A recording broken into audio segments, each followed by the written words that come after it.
আসসালামু আলাইকুম সবাইকে, 10 মিনিটস এর নতুন একটা ভিডিওতে সবাইকে স্বাগতম জানাচ্ছি। ডক্টর মেহেদী মোহাম্মদ। সবার কি অবস্থা, কেমন আছেন সবাই? সবাই একটু জানাও। সবাই চলে আসে না এখনো, অনেকেই আসে নাই, আসা শুরু করছে মাত্র।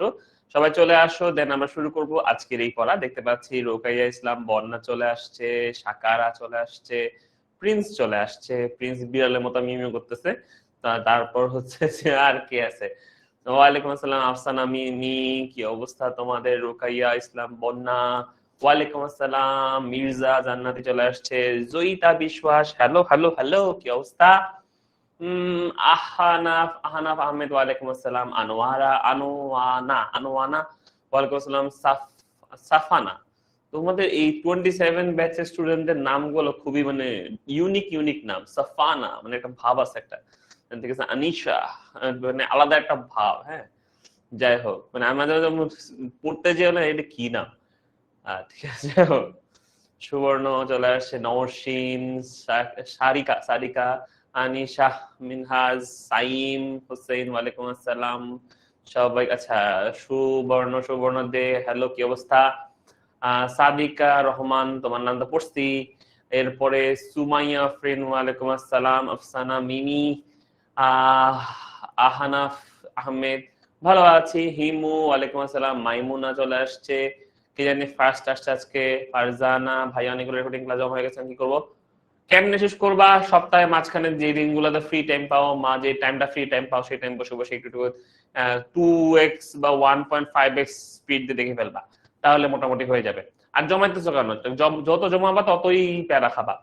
আমি তোমাকে বলি, আমি এফসিপিএস এর জন্য পড়তেছি, ঠিক আছে। এখন এফসিপিএস এর জন্য পড়ার জন্য আমি কোচিং করতেছি। হ্যাঁ, তো কোচিং করার ক্ষেত্রে তো যেটা হয়, আমি অফলাইনে ভর্তি হয়নি, অনলাইনে ভর্তি হয়েছি। কারণ আমি নিজে একটা টেক টিচার, আমি অনলাইনে পড়াই। আমি নিজে একটা অনলাইন স্টুডেন্ট হব। এই জন্য আমি নিজেও অনলাইনে পড়তে বসছি। আর আরেকটা মেইন কথা হচ্ছে, এত টাইম নাই যে যে ক্লাস করা, সেটা টাইম নাই। তো এই জন্য হচ্ছে যে আমি অনলাইনে ভর্তি হয়েছি। তো প্রথম দিন অনলাইনে ক্লাস করলাম, খুবই তোমার হচ্ছে যে সুমাইয়া নাম নিয়ে ফেলছি।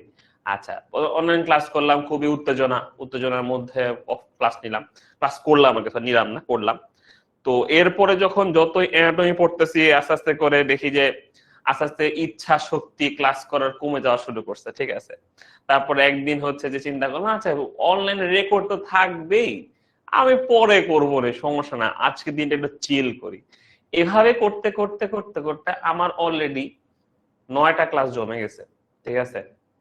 আমাদের এফসিপিএস এর জন্য যে কোচিং যে ক্লাসগুলো হয়, সেগুলো 5-6 ঘন্টার ক্লাস হয় ইন জেনারেল। 5-6 ঘন্টার ক্লাসে, 5-6 ঘন্টার ক্লাসে ভাইয়ারা কোনো কথা মানে আজাইরা কোনো কথা বলে না, বুঝছো? মানে আহ মানে হচ্ছে যে 5-6 ঘন্টার ক্লাসটা যখন শুরু হয় এবং শেষ পর্যন্ত ভাইয়া এক্সট্রা করে নিজের নামটা বলে শুধু, আর কিছু করে না। বুঝতে পারছো? মানে এক্সট্রা করে শুধু নিজের নামটা বলে, আর কোথাকার উনি ট্রেনিং করতেছে বা কোন ডিগ্রি করতেছে উনি, এটা বলে। এছাড়া আর এক্সট্রা কোনো ওয়ার্ড ওনারা ক্লাসে বলে না। জাস্ট যেটা পড়া আছে ধুমায় পড়াই থাকে, সারাক্ষণ পড়ায়, মানে লিটারালি 5টা ঘন্টা পাগলের মতো পড়াবে। আর ওখানে এরকম স্লাইড মাইন্ডের টাইম নাই, ডিরেক্টলি হচ্ছে বইয়ের শীট থাকে, বই থাকে, ধুমায় বলতে থাকে যে হ্যাঁ এই পেজ এটা পড়তে হবে, এটা পড়তে হবে, এটা ইম্পর্টেন্ট, এটা ইম্পর্টেন্ট, এখান থেকে পড়তে হবে, এখান থেকে পড়তে হবে, এই বই থেকে পড়তে হবে, পড়তে হবে, ইন্টারনেটে এই বই আছে, এই বই খুলে ফেলে, এই বই আছে, এই বই খুলে ফেলে, এটা পড়েন, ওটা পড়েন, এটা পড়েন, ওটা পড়েন, খালি বলতে থাকে, বুঝছো? এবার নোট করতে বলে, নোট করে ফেলে, এখানে নোটটা আনে, নোট লিখে ফেলে উনি একটু। মানে এই যে 5টা ঘন্টা পড়ায়, পড়া জমে গেছে আমার 5 ঘন্টার করে 10টার মতো ক্লাস জমছে, তো 50 ঘন্টা, ঠিক আছে। 50 ঘন্টা জমছে। এখন আমি এই 50 ঘন্টা কেমনে শেষ করব তুমি বলো আমাকে? আমি 1.5 স্পিড দিয়েও দেখেও শেষ করতে পারি না, ঠিক আছে।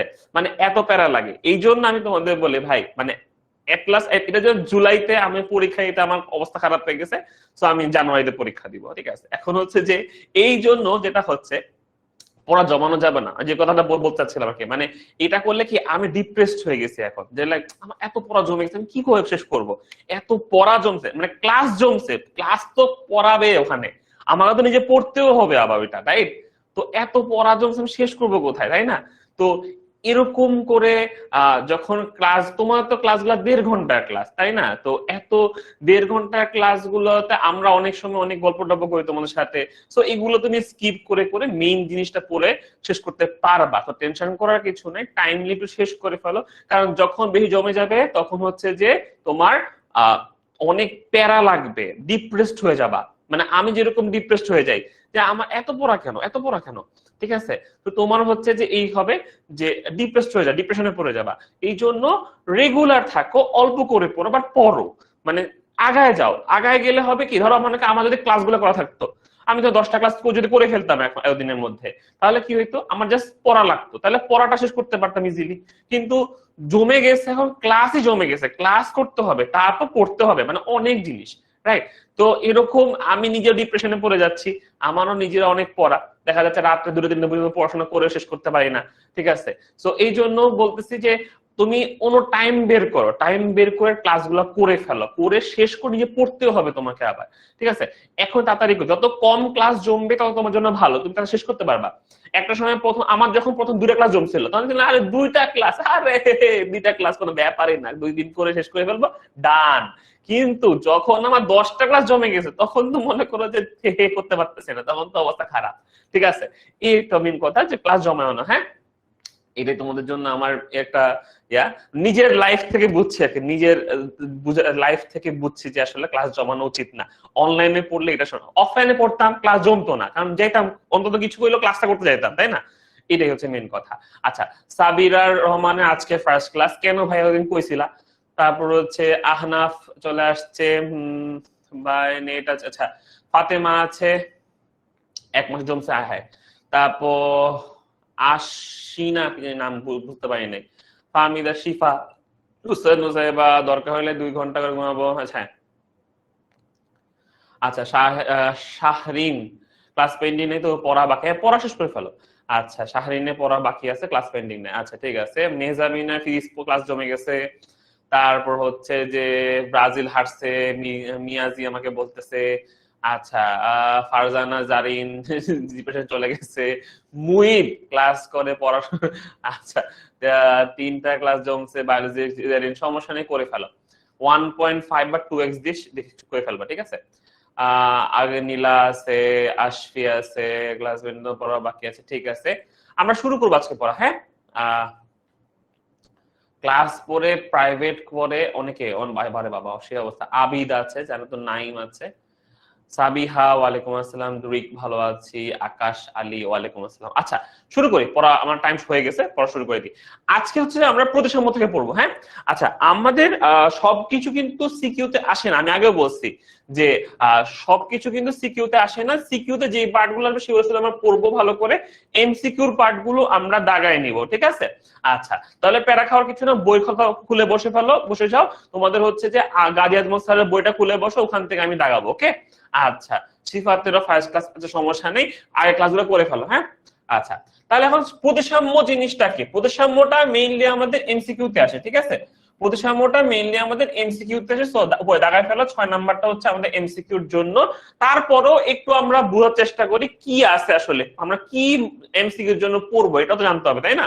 তো দেখো প্রতিসাম্য জিনিসটা হচ্ছে আমাদের একটা প্রাণীকে আমরা যতগুলো তলে ভাগ করতে পারি তাকে সমান ভাগে, কথাটা বুঝো, বলছে যে কোনো না কোনো অক্ষ বা তল বরাবর সমান অংশ যদি ভাগ করতে পারি সেটাকে আমরা প্রতিসাম্যতা বলবো। তার মানে একটা প্রাণীকে আমরা ভাগ করতে পারি, কিন্তু ভাগটা সমান হতে হবে, দুই পাশে সমান হতে হবে। যদি এমন ভাগ করতে পারি যে কোনো একটা তল বরাবর, এই তল অথবা এই তল, যেই তল বরাবর ভাগ করি, ভাগটা যদি সমান হয় তখন তাকে আমরা বলবো, মানে উভয় পক্ষ বা সবগুলো পক্ষ যদি সমান সমান ভাগে বিভক্ত হয় তাহলে আমরা সেটাকে বলবো প্রতিসাম্যতা, ঠিক আছে? এখন প্রতিসাম্যতার অনেকগুলো তোমার ক্লাসিফিকেশন আছে, হ্যাঁ? আমরা ক্লাসিফিকেশন থেকে শুধু পড়বো কি এমসিকিউর জন্য উদাহরণগুলো পড়বো, তারপরও একটু দেখি কি বলছে। তারা বলছে দেখো গোলীয় প্রতিসাম্য, গোলীয় প্রতিসাম্য বুঝতেই পারছি যে প্রাণীটা থাকবে, প্রাণীটা হবে গোল হবে, প্রাণীটা কি হবে, গোল হবে। তাহলে যদি চিন্তা করি বলবক্সে, যদি চিন্তা করি বলবক্স প্রাণীটা কেমন, প্রাণীটা গোল হয় এমন করে, ঠিক আছে? এখন যে সকল প্রাণীগুলো গোল গোল হয় তাদের কি থাকে আমরা বলে জানি না, বৃত্তের একটা কেন্দ্র থাকে, ঠিক তেমনি ভাবে এই গোল প্রাণীগুলোর একটা দেহের কেন্দ্র আছে, ধরো মনে করো এই জায়গাটা কেন্দ্র, ওকে, কেন্দ্র। এখন আমরা যদি এই কেন্দ্র বরাবর যে কোনো ভাবে যদি ভাগ করি, ধরো এখন বলছে কি যে কোনো কেন্দ্রের মধ্য দিয়ে অতিক্রান্ত যে কোনো তল বরাবর সদৃশ্য, তার মানে কি আমরা যদি একটা কেন্দ্র বরাবর এইভাবে একটা ভাগ করি তাহলে কি এই ভাগ আর এই ভাগ সমান হবে। আবার ধরো মনে করো যে আমরা এখন ভাগ করি যদি এই বরাবর ভাগ করলে, কেন্দ্র বরাবর যদি ভাগ করি, কেন্দ্র দিয়ে ভাগ করলে তোমার হচ্ছে যে এই ভাগ আর এই ভাগ সমান হবে, তাই না? এই ভাগটা আর এই ভাগটা সমান হবে। আবার ধরো মনে করো যে এই কেন্দ্র বরাবর যদি আমি এইভাবে ভাগ করি, এইভাবে ভাগ করি, তাহলে এই ভাগ আর এই ভাগ সমান হবে, তাই না? তো ব্যাপারটা হচ্ছে এরকম যে আমাদের একটা গোল যদি একটা প্রাণী হয়, এই গোল প্রাণীটার যে মধ্যবিন্দু, দেহের যে কেন্দ্রবিন্দু আছে, এই কেন্দ্রবিন্দু বরাবর আমরা যেই তলেই ভাগ করি না কেন তারা অলওয়েজই দুটা সমান ভাগে বিভক্ত হয়ে যায়। এই ধরনের প্রাণীগুলোকে আমরা বলি গোলীয় প্রতিসাম্য। ঠিক আছে, কথাটা বুঝতে পারছি আমরা? কথাটা ক্লিয়ার ঢুকছে আমাদের মাথায় যে আমরা একটা গোল টাইপ যদি প্রাণীকে তার কেন্দ্র বরাবর যদি ভাগ করি, এখন আমরা বলছি কেন্দ্র বরাবর যদি না বলো, তুমি কেন্দ্র বরাবর যদি বাদ দিয়ে দাও তাহলে কিন্তু প্যারা হয়ে যাবে, তখন কিন্তু প্রতিসাম্য থাকবে না। কেন তোমার দেখা ব্যাপারটা, যদি কেন্দ্র বরাবর যদি তুমি না ভাগ করো তাহলে কি হবে, কেন্দ্র বরাবর ভাগ না করলে এই একটা যদি গোল প্রাণী হয়, এই গোল প্রাণী ধরো কেন্দ্র হচ্ছে এখানে, কিন্তু তুমি ভাগ করছো কোথা দিয়ে, তুমি ভাগ করছো এই বরাবর ভাগ করছো, কেন্দ্র বরাবর যাও নাই, তাহলে কি এই ভাগ আর এই ভাগ সমান হইলো? না, সমান হয় না, তাই না? তার মানে কেন্দ্র বরাবর গেলে একমাত্র আমরা গোলীয় প্রতিসাম্য পাবো। যদি কেন্দ্র বরাবর ভাগ করি না করি, অন্য কোনো দিক দিয়ে যদি ভাগ করি, সেক্ষেত্রে কিন্তু আমাদের তোমার হচ্ছে যে এখানে কি এখানে যদি অন্য ভাগ করি তাহলে সেক্ষেত্রে সমান হবে না। আচ্ছা, দাগানো বইতে ইম্পর্টেন্ট আমি এখানে সিকিউ বলছি, কোন পার্টটা সিকিউ আমি বলে দিচ্ছি, প্যারা নাই। এমসিকিউর জন্য আমি দাগা দিচ্ছি, সিকিউ কোন পার্টটা আমি বলে দিব, প্যারা খাইও না, আমাকে বলতে দাও আগে, পড়ানোর সময় বলতে তো দাও আমাকে, তাই না? আচ্ছা, তাহলে কি বলছে এখানে, এমসিকিউটা কোনটা হবে? এমসিকিউ হচ্ছে উদাহরণ। নাম আর উদাহরণ হচ্ছে আমাদের এখানে এমসিকিউ, নাম প্লাস উদাহরণ। ওকে, নাম প্লাস উদাহরণ। ওকে, এগুলো হচ্ছে আমাদের এমসিকিউর জন্য। ওকে, আচ্ছা, এখন ঠিক আছে, পরেরটা দেখি। পরেরটা গোলীয় প্রতিসাম্যত উদাহরণ আরো দিছে, যে এখানে হেলিও রেডুলারিয়া, হেলিওজোয়া এগুলো বলছে। তো আমরা এগুলো এমসিকিউ গুলোর নাম মনে রাখার জন্য কি করব, আমরা এমসিকিউ গুলোর নাম মনে রাখার জন্য একটা তোমার উদাহরণের জন্য আমরা একটা ইয়া মনে রাখবো, শর্টকাট মনে রাখবো, ঠিক আছে? HVR, ঠিক আছে? HVR মানে হেলিওজোয়া, ভলভস, রেডুলারিয়া, এই তিনটা হচ্ছে আমাদের এমসিকিউ এর জন্য মনে রাখতে হবে। HVR নামের সাথে এমসিকিউ তে ওখানে লিখে দাও, ঠিক আছে? তোমার হচ্ছে এমসিকিউ এর জন্য লিখে দাও ওখানে উদাহরণ যেখানে আছে উদাহরণের মধ্যে এটা লিখে রাখো HVR। HVR দিয়ে মনে রাখবা কি, হেলিওজোয়া, ভলভস, রেডুলারিয়া, হেলিওজোয়া, ভলভস, রেডুলারিয়া। দেখো H আর হচ্ছে তোমার এখানে ভলভস ছিল, এই তিনটা, এরা হচ্ছে গোলীয় প্রতিসাম্য উদাহরণ। হ্যাঁ, আমাদের এমসিকিউ গুলো মনে রাখতে হবে, ঠিক আছে? আচ্ছা, এরপরে দেখি, এরপরে হচ্ছে এটা ভলভসের চেহারা। যাই হোক, অরীয় প্রতিসাম্যের মধ্যে আমরা দেখি কি বলছে। অরীয় প্রতিসাম্য, অরীয় প্রতিসাম্য মানে কি, এরা হচ্ছে যদি আমরা দেহের কেন্দ্র বরাবর যদি লম্ব অক্ষ বরাবর ভাগ করি, এখানে দাগা হচ্ছে লম্ব অক্ষ বরাবর। প্রতিটা ডেফিনেশনে আমরা একটা মেইন পয়েন্ট পড়ি, বাকি পয়েন্টটা আমার দরকার হয় না, বাট মেইন পয়েন্টটা যদি মনে রাখি তাহলে কিন্তু আমার ডেফিনেশনটা মনে থাকে, ঠিক আছে? কেন কথাটা বললাম, কারণ পুরো ডেফিনেশনটা আমাদের অলওয়েজ যে এক্স্যাক্টলি বইয়ের মতো হবে তেমন কিছু হয় না, মাঝে মাঝে আমরা ভুলে যাই, ঠিক আছে? এখন এই ভুলে যেতে না যাই এই জন্য প্রতিটা সংজ্ঞার ক্ষেত্রেই আমরা একটু একটা করে পয়েন্ট মনে রাখবো, ঠিক আছে? যেমন আমরা যেটাতে তোমার গোলীয়তে আমরা যেটা মনে রাখছিলাম কেন্দ্রের মধ্য দিয়ে, ঠিক আছে? কেন্দ্রের মধ্য দিয়ে এই লাইনটা আমরা অলরেডি গোল করে রাখছি, ঠিক না? এখন এখানে আমি একটা তোমাকে বলছিলাম না সিকিউর জন্য, সিকিউর জন্য কি জানো, ভি দিয়ে হচ্ছে ভলভক্স, তা সিনা, ভি দিয়ে হচ্ছে ভলভক্স। সিকিউর জন্য হচ্ছে ডেফিনেশনটা লাগে, ডেফিনেশনটা আমার সিকিউতে কতে আসে, ঠিক আছে? ডেফিনেশনটা মাঝে মাঝে কতে আসে, এই জন্য আমরা ডেফিনেশনটাতে একটু জোর দিচ্ছি। আচ্ছা, এখানে প্রতিসাম্য কাকে বলে, এই ডেফিনেশনটা আমাদের আসতে পারে সিকিউতে, কতে, এটাও আমরা সিরিজ স্কয়ার জন্য লিখবো। যাহা ক তাহাই আসলে এমসিকিউ। এই ভিত্তিতে আমি পুরোটা অ্যাজ এ হোল লিখছিলাম পুরোটা এমসিকিউর জন্য, কারণ যখনই সিকিউর ক এর জন্য কোনো লাইন পড়তেছে সেই লাইনটা আসলে আমাদের পরবর্তীতে এমসিকিউর জন্য ইউজ হতে পারে। ওকে, আচ্ছা এখানে এমসিকিউ কেমনে হবে, যেটা মেডিকেল অ্যাডমিশন টেস্টে আসে নরমালি, মেডিকেল অ্যাডমিশন টেস্টে এমএটি যেটা medical admission test, medical admission টেস্টে নরমালি বা ডেন্টাল অ্যাডমিশন টেস্ট যেটা হয় ডিরেক্টলি কোশ্চেন তুলে মানে সংজ্ঞা তুলে দিবে। সংজ্ঞা তুলে বলবে এটা কি সংজ্ঞা, মানে বলবে যে সকল প্রাণীর দেহকে কোনো না কোনো অক্ষ বরাবর তল বরাবর ভাগ সমান ভাগে ভাগ করা হয় সেগুলোকে কি বলে।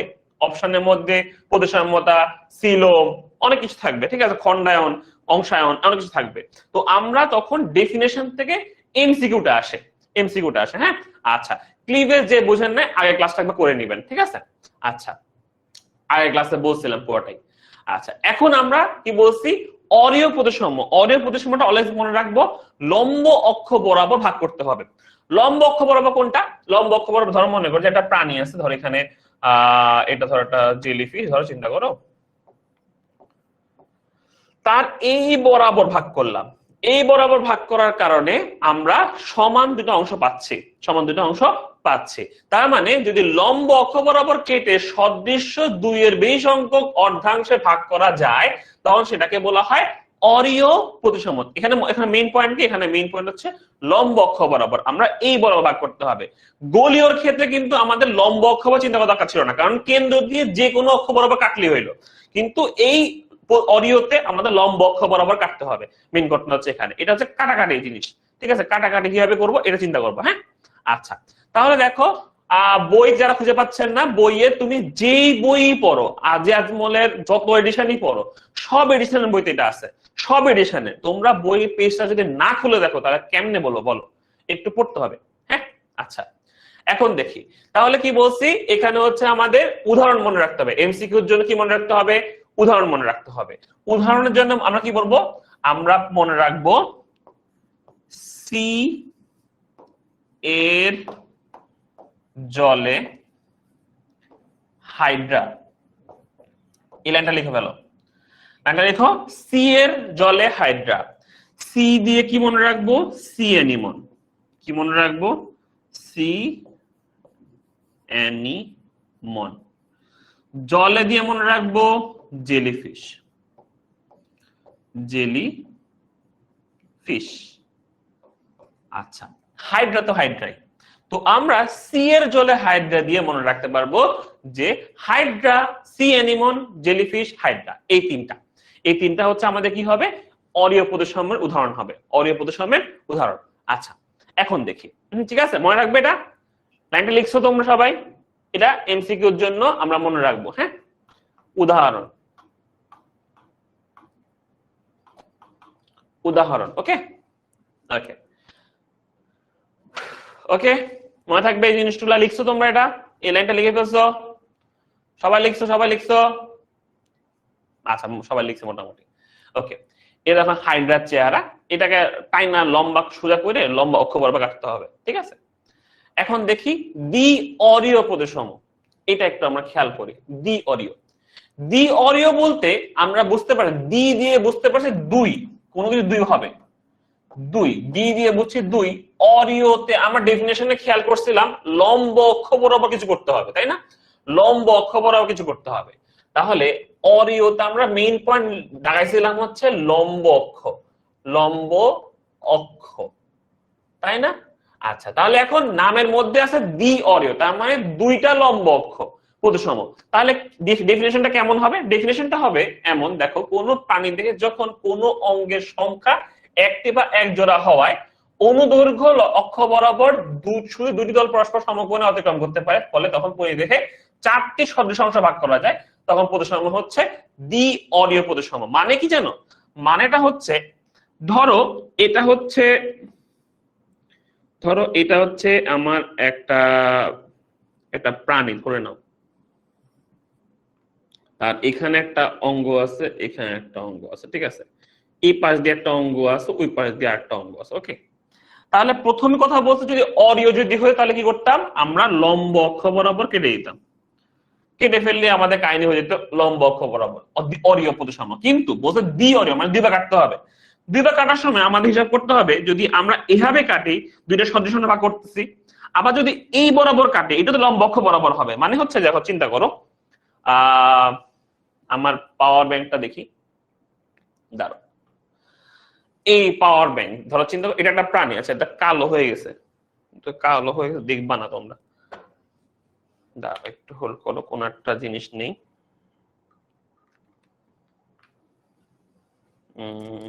আচ্ছা পাইতে ধরো একটা টিস্যুর বক্স, ওকে। এখন এই টিস্যুর বক্সের মধ্যে আমরা কি করব, টিস্যুর বক্সের মধ্যে আমরা যদি এটাকে এই বরাবর কাটি, ঠিক আছে, এই বরাবর যদি কাটি, হ্যাঁ এই বরাবর কাটলে দুইটা হাফ হবে না, তাহলে এটা একবার লম্ব অক্ষ বরাবর কাটলাম। আবার আমি যদি এটাকে এই বরাবরও কাটি, তাহলে এটা তো লম্ব অক্ষ বরাবরই কাটলাম, তাই না, এটা তো লম্ব অক্ষ বরাবরই কাটা হচ্ছে।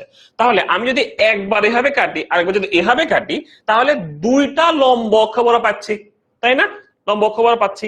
এই জিনিসটা এই এমনি কাটার এমনি কাটলে দুইবার কাটার পরে যদি চারটা ছোট ছোট অংশ আসে এবং চারটায় যদি সেম সেম হয় অর্থাৎ সমান হয়, তাহলে আমরা বলবো এটাকে বুঝবো যে এটা আমরা দ্বি অরীয় প্রতিসমের মধ্যে পড়বে, ঠিক আছে, এটা দ্বি অরীয়র মধ্যে পড়বে। ওকে, ব্যাপারটা এরকম যে আমাদের একবার এভাবে কাটলাম আরেকবার এভাবে কাটলাম, ব্যাপারটা বুঝতে পারতেছি, এভাবে একবার এভাবে একবার কাটার পরে লম্ব অক্ষ বরাবর কাটছে, কিন্তু লম্ব অক্ষ এভাবে কাটি নাই, কিন্তু এই বরাবর কাটি নাই, আমরা এভাবে একবার কাটছি এভাবে একবার কাটছি, কাটার পরে আমাদের চারটা সমান সমান অংশ বের হয়ে আসছে। এই চারটা সমান সমান অংশ বের হয়ে আসে যদি এমন হয়, তাহলে এটাকে আমরা বলবো যে দ্বি অরীয় প্রতিসম। ব্যাপারটা বুঝতে পারছি সবাই? হ্যাঁ, উদাহরণ মনে রাখতে হবে, এটা মনে রাখবো সিসি, ওকে, সিসি টিনোফোরা, ঠিক আছে, সিলোফানা থেকে আসে। আচ্ছা, টিনোফোরার মধ্যে আছে কি সিলোফানা, তাহলে সিসি মনে রাখলেই হবে। আচ্ছা গেল, উদাহরণের জন্য সিসি মনে রাখবা, সিসি দ্বিঅরীয় প্রতিসম, আর নামের মধ্যে লিখে আছে দ্বি দিয়ে মানে দুই, অরীয় মানে লম্ব অক্ষ বরাবর, আর লম্ব অক্ষ বরাবর দুইবার কাটবো, তাইলে হইলো। এখন এরপরে যে সিলিওফানার চেহারা এটা, ওকে, দ্বিপার্শ্বীয় প্রতিসম, দ্বিপার্শ্বীয়, এবার হচ্ছে দুইটা পাশ, নামের মধ্যে দেখো দ্বি মানে কি, দ্বি মানে হচ্ছে দুই, পার্শ্বীয় মানে কি সাইড, সাইড, তার মানে এমন ভাবে কাটবো যে দুটা সাইড তৈরি হবে, দুটা সাইডই সমান সমান তৈরি হবে। তাহলে আমরা যদি দেখি প্রজাপতি, প্রজাপতি যদি চিন্তা করি, প্রজাপতি যদি এমন হয়,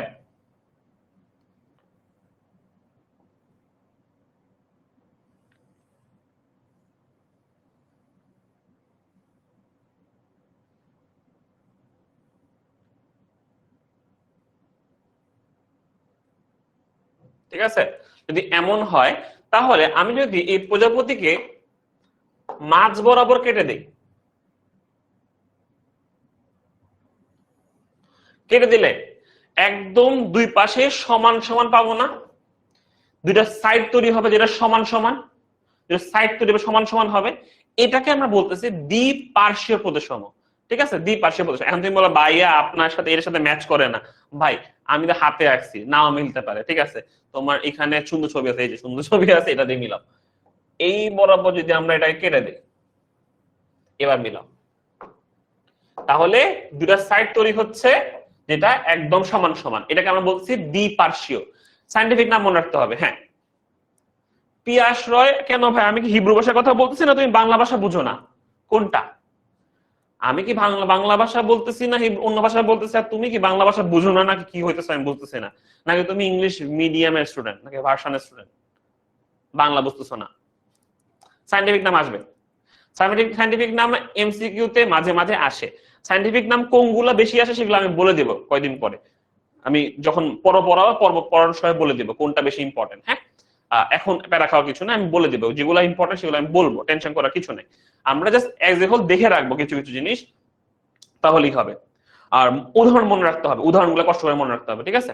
আচ্ছা ওকে, তো এখানে কি বলতেছি, এখানে বলতেছি যে আমাদের দুইটা পাশ তৈরি হচ্ছে, এখানে দুইটা সাইড তৈরি হচ্ছে, যে দুইটা সাইডে এক্সাক্ট সেম জিনিস পাওয়া যাচ্ছে, তাহলে এটাকে আমরা বলছি দ্বিপার্শ্বীয় প্রতিসম। এখন এই দ্বিপার্শ্বীর সাথে দ্বি অরীয়র কিছুটা মিল আছে, কিছুটা মিল পাওয়া যায় দ্বি অরীয়র মধ্যে, কিন্তু দ্বিপার্শ্বীয়টা অলওয়েজ তুমি মানে দ্বিপার্শ্বীয় আর অরিও আর দ্বিপার্শ্বীয়র মধ্যে বেসিক পার্থক্যটা কোথায়? বেসিক পার্থক্যটা হচ্ছে এখানে দ্বি অরিওতে বাম ডান বা কোনো সাইড তৈরি হয় না। যেমন অরিওর ক্ষেত্রে যেটা হয় যে এমন ধরো একটা প্রাণী এখানে এমনি এমনি এমনি এমনি এমনি এমনি এমনি এমনি এমনি এমনি এমনি হাইট রাখতেছি, ধরো এভাবে কাটলাম, এটা বাম ডান সাইড না, কারণ এটা গোল্লা হয়, এটা ঘুরানো হয় জিনিসগুলো, ঠিক আছে? প্রাণীগুলো ঘুরা ঘুরা হয়, মানে একটু লম্বা গোল টাইপ হয়। তো এই প্রাণী কাটলে কোনো সাইড তৈরি হয় না, ঠিক আছে? বাম ডান বলতে পারবা না, এটাকে বাম সাইড বা ডান সাইড বলতে পারবা না, অর্থাৎ সাইড তৈরি হয় না, ঠিক আছে? তো এটা ব্যাপারটা কি, এটা হচ্ছে যে বলছে যে কোনো সাইড তৈরি হচ্ছে না যেহেতু, তাহলে সেক্ষেত্রে কিন্তু অরিওটা ডিফারেন্ট। আর দ্বিপার্শ্বীয়তে অলওয়েজ সাইড তৈরি হবে বা বাম ডান পার্ট তৈরি হবে, ঠিক আছে? সো হাইড্রাটা আর দ্বিপার্শ্বীয় আর অরিও কিন্তু সেম না, একটু ডিফারেন্ট, ঠিক আছে? আচ্ছা, খেয়াল রাখবো তাহলে আমরা কি মনে রাখবো যে আমাদের উদাহরণের মধ্যে দ্বিপার্শ্বীয় ক্ষেত্রে প্রজাপতি, ব্যাঙ এগুলা থাকে। হ্যাঁ, আচ্ছা, এরপর হচ্ছে অপ্রতিসম। অপ্রতিসম জিনিসটা কি? সবচেয়ে বেশি এমসিকিউ অপ্রতিসম থেকে আসে। সবচেয়ে বেশি এমসিকিউ তোমার অপ্রতিসম থেকে আসে, যে কোনটা অপ্রতিসম, মানে কোন জিনিসটাকে আমরা ভাগ করতে পারি না সমান অংশে। যেমন একটা উদাহরণ হচ্ছে তোমার শামুক, যেটাকে আমরা পিলা গ্লোবোসা বলি, পিলা গ্লোবোসা। হ্যাঁ, তো এটা ব্যাপারটা কি, এটা হচ্ছে যে আমাদের হাফসা কত ঘন্টা পরে এটা বারবার পড়তে হবে তোমাকে। নোট, ওই যে বললাম তোমাদেরকে তোমার নোট করতে বলতেছি না, এক্সাম্পল করার জন্য নোট করতে বলতেছি, এই নোটটা করে উদাহরণের নামগুলো লিখে লিখে নোট করে বারবার দেখবা, কতক্ষণ পর পরে দেখবা, ঠিক আছে? এটা মেইন কথা। হ্যাঁ, আচ্ছা, তাহলে দেখো শামুকটা যদি চিন্তা করো, শামুক কেমন হয়? শামুক হয় এমন করে। হ্যাঁ,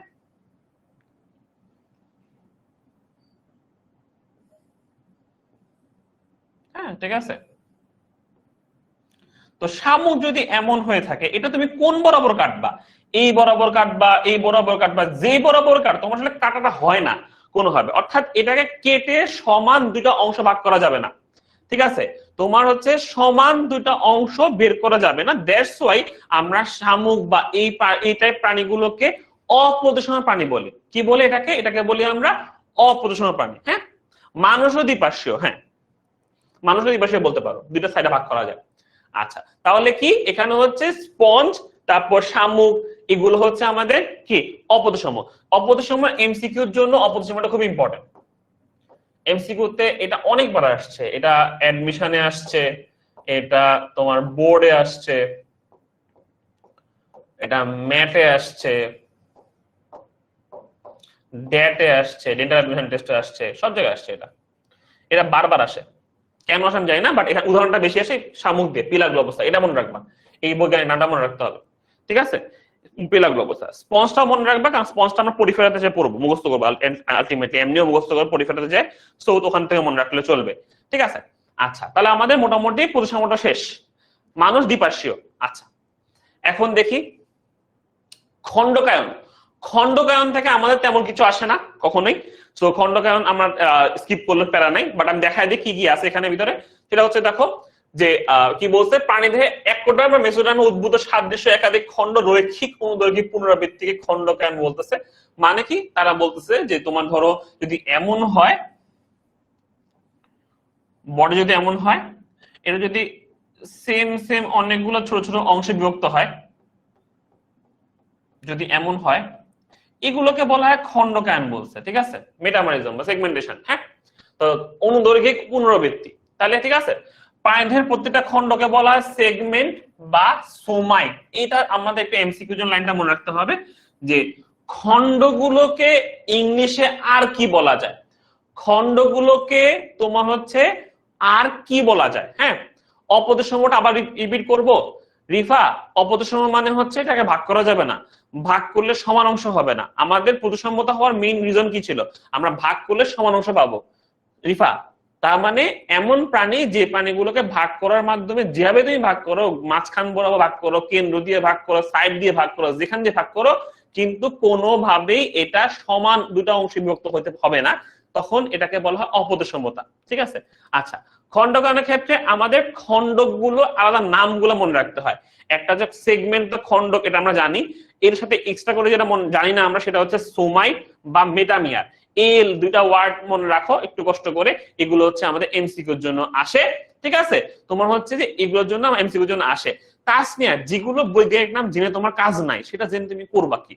আসবি তো না, তোমার যেটা লাগবে সেটা আমি বলে দিব। এই যে উত্তেজনা ভালো, কিন্তু বেশি উত্তেজনা ভালো না। তোমাদের 27 ব্যাচ তোমরা উত্তেজনা ভালো কথা, তাতে আমার কোনো প্রবলেম নেই, বাট বেশি উত্তেজনা দেখালে সমস্যা। যেগুলো তো দরকার নাই সেগুলো তো উত্তেজনা দেখায়, যে দরকার আছে সেটা না পড়লে কোনো লাভ হবে না, সব ফেল হয়ে যাবে। ঠিক আছে, এই জন্য যে পার্টটা বেশি ইম্পর্টেন্ট সেটা আমরা বলে দিব, সেটাই পড়বা ভালো করে। ওকে, অ্যাডমিশনের জন্য সহ তোমার আমি নরমালি অ্যাডমিশন এন্ড হচ্ছে ইন্টার সব একসাথে বলি, যে সবগুলোর জন্য কোনটা কোথাকার ইম্পর্টেন্ট, যেমন আগেরটা বলে দিচ্ছি যে সব জায়গায় আসছে কোশ্চেন, ভালো করে পড়তে হবে আলটিমেটলি। তো এরকম হচ্ছে যে তোমরা একটু দাগায় নিবা কোনগুলা পড়তে হবে, যেগুলো পড়া দরকার নেই সেগুলো নিয়ে খুব লাফালাফি তাহলে সমস্যা। ঠিক আছে, অ্যানিলিডা পর্বের প্রাণী দেহে প্রথম তোমার প্রকৃত খণ্ডকায়ন দেখা যায়, এটা আমাদের একটা এমসিকিউ। এটা অ্যানিলিডা পর্ব যখন পড়বো তখনও কিন্তু এটা লেখা থাকে ওখানেও, তো ওখান থেকে পড়তে পারি, এখান থেকে পড়তে পারি, এটা আমাদের এমসিকিউর জন্য পড়বো। ওকে, আচ্ছা, এরপর দেখো আমার খণ্ডকায়নকে দুই ভাগে ভাগ করা হয়, একটা সমখণ্ডক আর একটা হচ্ছে তোমার তোমার অসমখণ্ডক। খণ্ডক মানে হচ্ছে যে বডিতে তোমার কি হয়, বিভিন্ন যখন অর্গান ডেভেলপ হচ্ছিল, অর্গান ডেভেলপ হওয়ার সময় তোমার হচ্ছে অ্যাক্টোডার্ম আর মেসোডার্মের উদ্ভূত পার্ট গুলো একটার পর একটা সেম ভাবে যদি বসে, তখন বডিতে ভিজিবল অংশ দেখা যায়। যেমন আমাদের কেঁচোতে কেঁচোতে আমরা ভিজিবল অংশ দেখতে পাই। ঠিক আছে, এরকম ভিজিবল অংশ দেখতে পাই আমরা। হ্যাঁ, তো দ্যাটস ওয়াই ওটাকে আমরা কি বলি, ওটাকে আমরা বলতেছি তোমার খণ্ডক। তার বডির ভিতরে অনেকগুলো রিং রিং রিং রিং খণ্ডক আছে। ঠিক আছে, ঠিক এমনই ভাবে এখন যদি আমার খণ্ডক গুলো সমান হয়, সবগুলো খণ্ডক যদি সমান হয়, সেক্ষেত্রে সেটাকে আমরা বলবো কি, সেখানটা আমরা বলবো হচ্ছে সেটাকে সমখণ্ডকায়ন। এটা জাস্ট উদাহরণ পড়তে বা কিছু পড়া লাগবে এখানে, যে অ্যানিলিডা পর্বের কেঁচোদের দেহটা সমখণ্ডায়ন দেখা যায়, কারণ কেঁচোদের মধ্যে এই বডির মধ্যে যে রিং রিং দেখি, এই রিং গুলো প্রতিটা সমান রিং। ঠিক আছে, পুরা বডিটা অনেকগুলো সমান খণ্ডে বিভক্ত।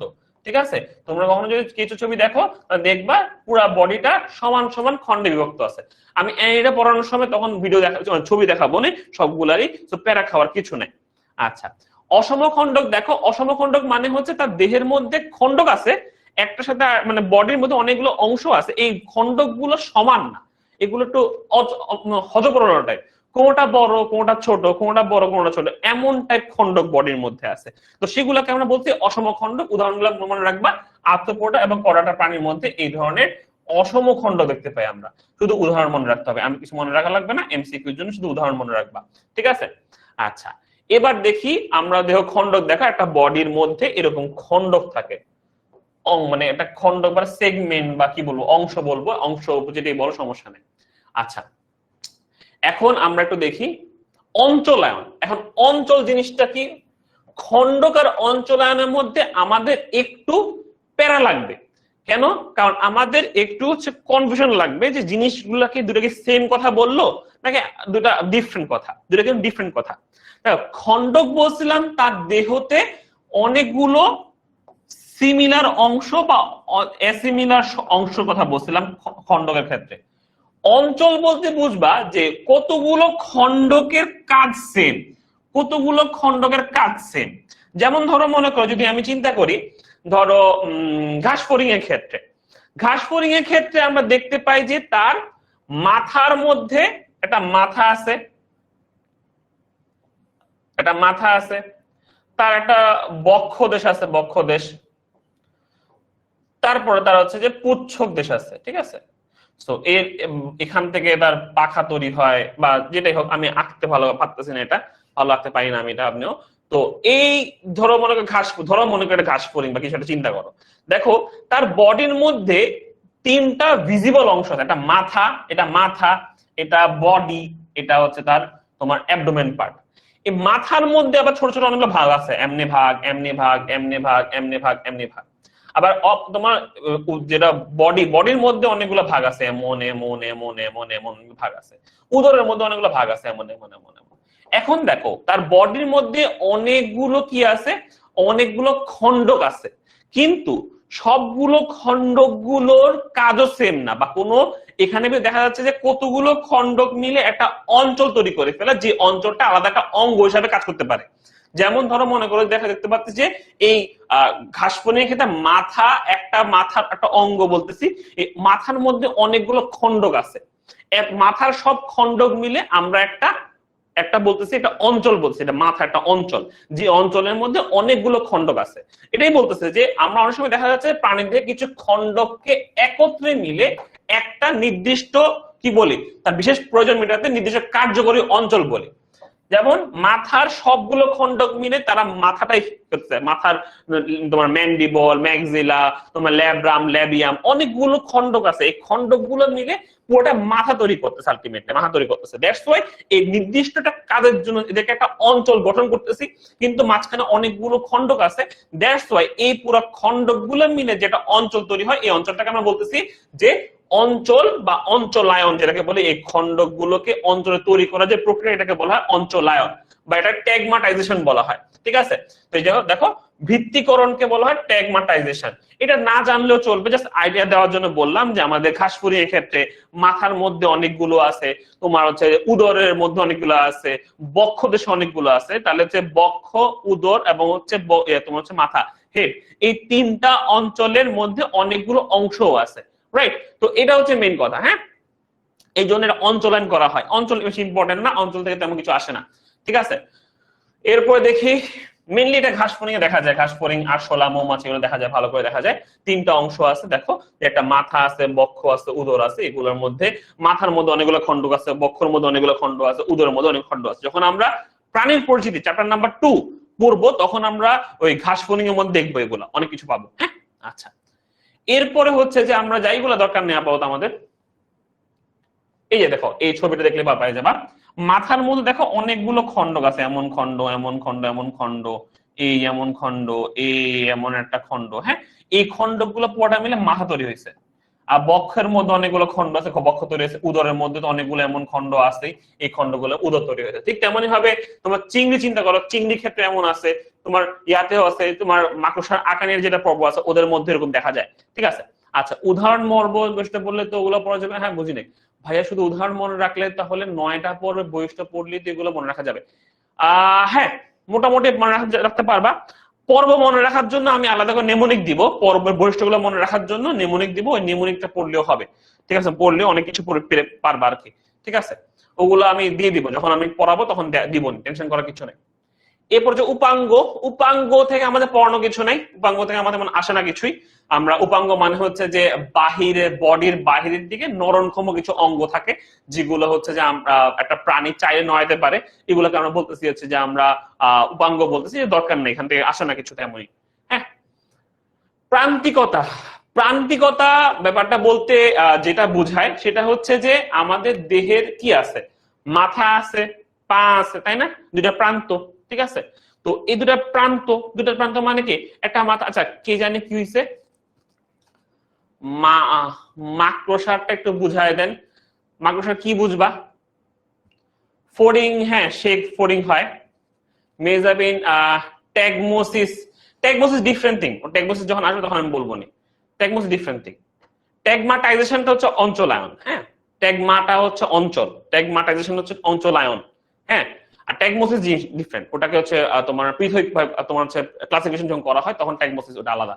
ঠিক আছে, আচ্ছা, এরপর কি কি ঘাসফড়িং, ঠিক আছে, ওগুলো মিলবে।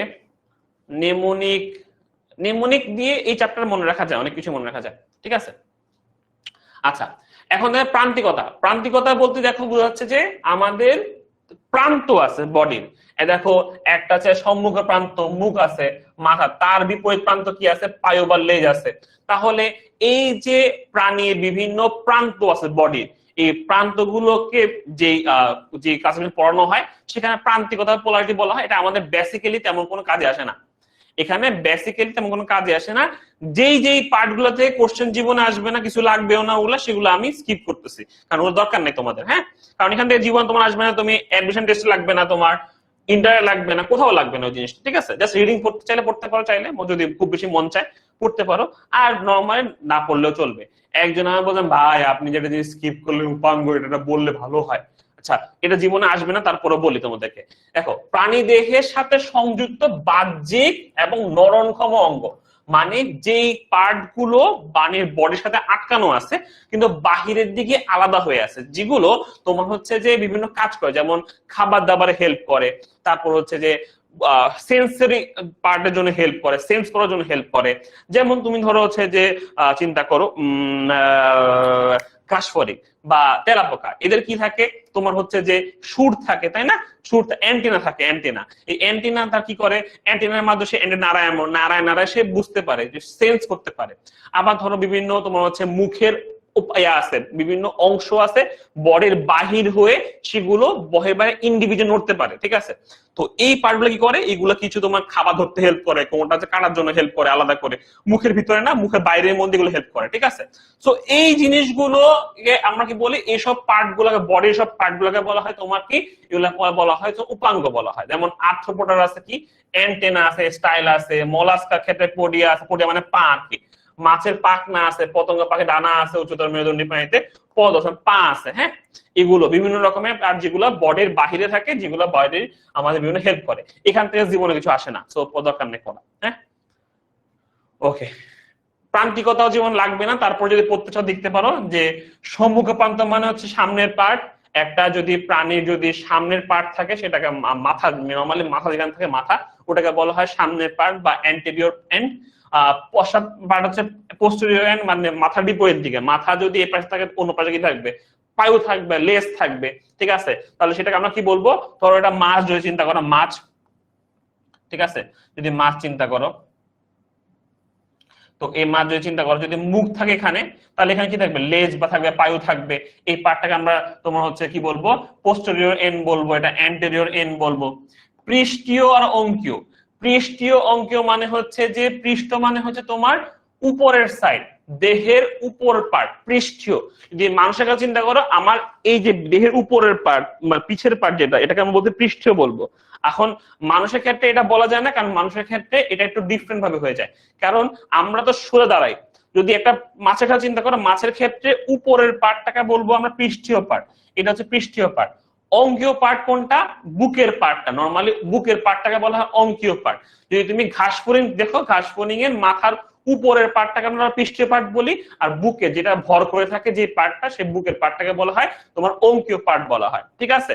এই আর পার্শ্বীয় তো সাইডে দিয়ে থাকে, সাইড দিয়ে থাকে। তো এই হচ্ছে আমাদের মোটামুটি প্রান্ত।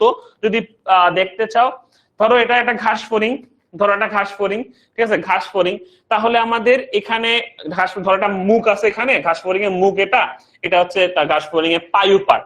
তাহলে দেখো, এটা হচ্ছে আমাদের অ্যান্টেরিয়র এন্ড, যেটাকে আমরা বলছি আমার প্রান্তে, তোমার হচ্ছে মৌখিক পার্ট বা সম্মুখ প্রান্ত। এটা লেজের পার্ট, তাহলে এটা হচ্ছে আমাদের কি পোস্টেরিয়র এন্ড, ঠিক আছে? তারপর হচ্ছে যে উপরের পার্ট, উপরের পার্ট থেকে এটা হচ্ছে পৃষ্ঠীয় পার্ট, যেটাকে আমরা বলতেছি যে আমাদের তোমার কি বলতে পৃষ্ঠীয় পার্ট, আর ডরসাল এন্ড, এটা হচ্ছে দেহের উপরের পার্টটা, ঠিক আছে?